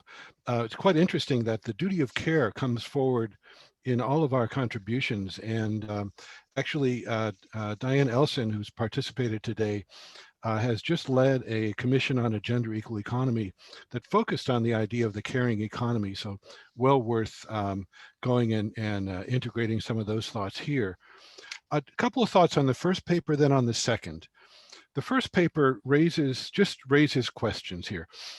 One is that, you know, we see private companies, private contractors, PPP, et cetera, in crisis, and a nexus of conflicting interests with questions about where the public interest is as left open and unanswered. And so that's something really that needs to be problematized and really studied. You know, we have the FCA in macro policy, macroprudential policy, but this falls out of that. And it seems like the problems in infrastructure financing, which, as Elisa noted, is the magic bullet of expenditure for our way out of the crisis, actually is a nexus of unsolved oversight problems. This goes to the question of actually what that led me to think, why are we seeing these geared up companies so involved? Is it that the gearing of these investors and SPVs and so on, is this linked to the fact that we've been in this low interest rate and or QE environment since the crisis? And actually, we know there's a crisis of pension fund financing, et cetera. And would it be that essentially we need to think holistically about what's happening with infrastructure financing in the private roles and the pension funds around the world and so on, a very unstable situation? Would pension funds be offered high enough rates of return to satisfy their cash out needs, in part by the gearing undertaken by these companies? There's questions here that really demand answers. And in particular, I would note just by another comment, final comment on that first paper, In the context of the devolution agenda, these unsolved problems are really hugely important. Devolution, leveling up, call it what you will. The fact that, I myself am involved in the West Yorkshire effort to rethink and to think about a recovery strategy, and joining up and having the ability to have oversight of these questions of public purpose being served is crucial and unanswered these days. Now, on the next paper, I would just make a couple of comments. One would be that, in a sense, following the question of devolution, that we do see this problem of layers of protection necessary, the need to have care of our households, a changing situation. But this, where exactly will the protection come? If decisions about construction are offloaded entirely in housing and so on to the localities, where will be the guarantees, something like the FDA empowered for equity and fairness? This is an unsolved problem, especially in the context of households that are under pressure. And while we celebrate the caring economy, Diane's quite right that intra-household relations, and this was part of Jonah's comment as well, intra-household relations also can reflect tension and power. And I would just mention one thing. Angus put in the comment, housing gets ignored here. We've brought it out a bit, but I'm remembering a paper by Ed Leamer, written in 2009, entitled "Housing is the Business Cycle." He was just reminding all the DSGE folks at the Jackson Hole conference that actually housing was always the elephant in the room. And finally, I would just note that in thinking about housing construction, the business cycle, etc., we should also keep in mind that household formation itself is endogenous to all of the events going on now. The COVID-19 and so on is going to be delaying that.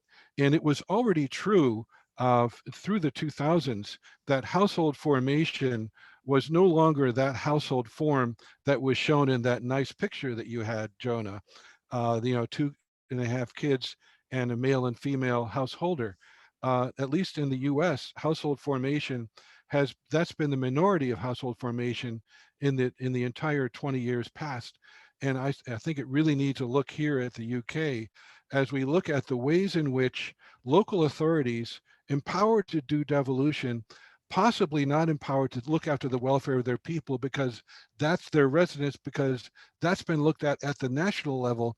There are unsolved governance and oversight problems here, and they will end up with misfires between the impacts of macroeconomic policymaking and the meso circumstances of living communities in the UK, unless we think holistically. And I think this is clearly one of the directions of travel for the project as a whole. And we look forward to laying out that roadmap and maybe seeing what action can happen. Angus, sorry for going over, and over to you. Thank you very much indeed, Garrett. We are 2 minutes over time, according to my watch. Is that correct? We are indeed. So let me just ask Jonah and Elisa, is there anything you would like to say in final wrap up? Final opportunity? No, you're both happy. Gary, you've had your final say. I'm happy too. Yep. If anyone from the audience wants to just put anything finally in the comment box in the last 30 seconds while I'm wittering on, then we'll read that out. Can I just thank everyone for attending and for the wonderful contributions? And this has been very interesting. So thanks, Gary, Angus, Carla, and everyone who joined us this morning. Thank you very much indeed. And I'm sure that's also from Jonah as well. Thank you. I see you nodding. So on behalf of Rebuilding Macroeconomics, can I also thank everybody for tuning in and for contributing your comments, and in particular to all of the presenters and the authors and co-authors for your excellent work. Thank you very much indeed. And Gary, thank you to you. And I wish you all a very good day, and please make sure you all stay safe. Thank you. All right. Have a great day, everyone. Bye-bye.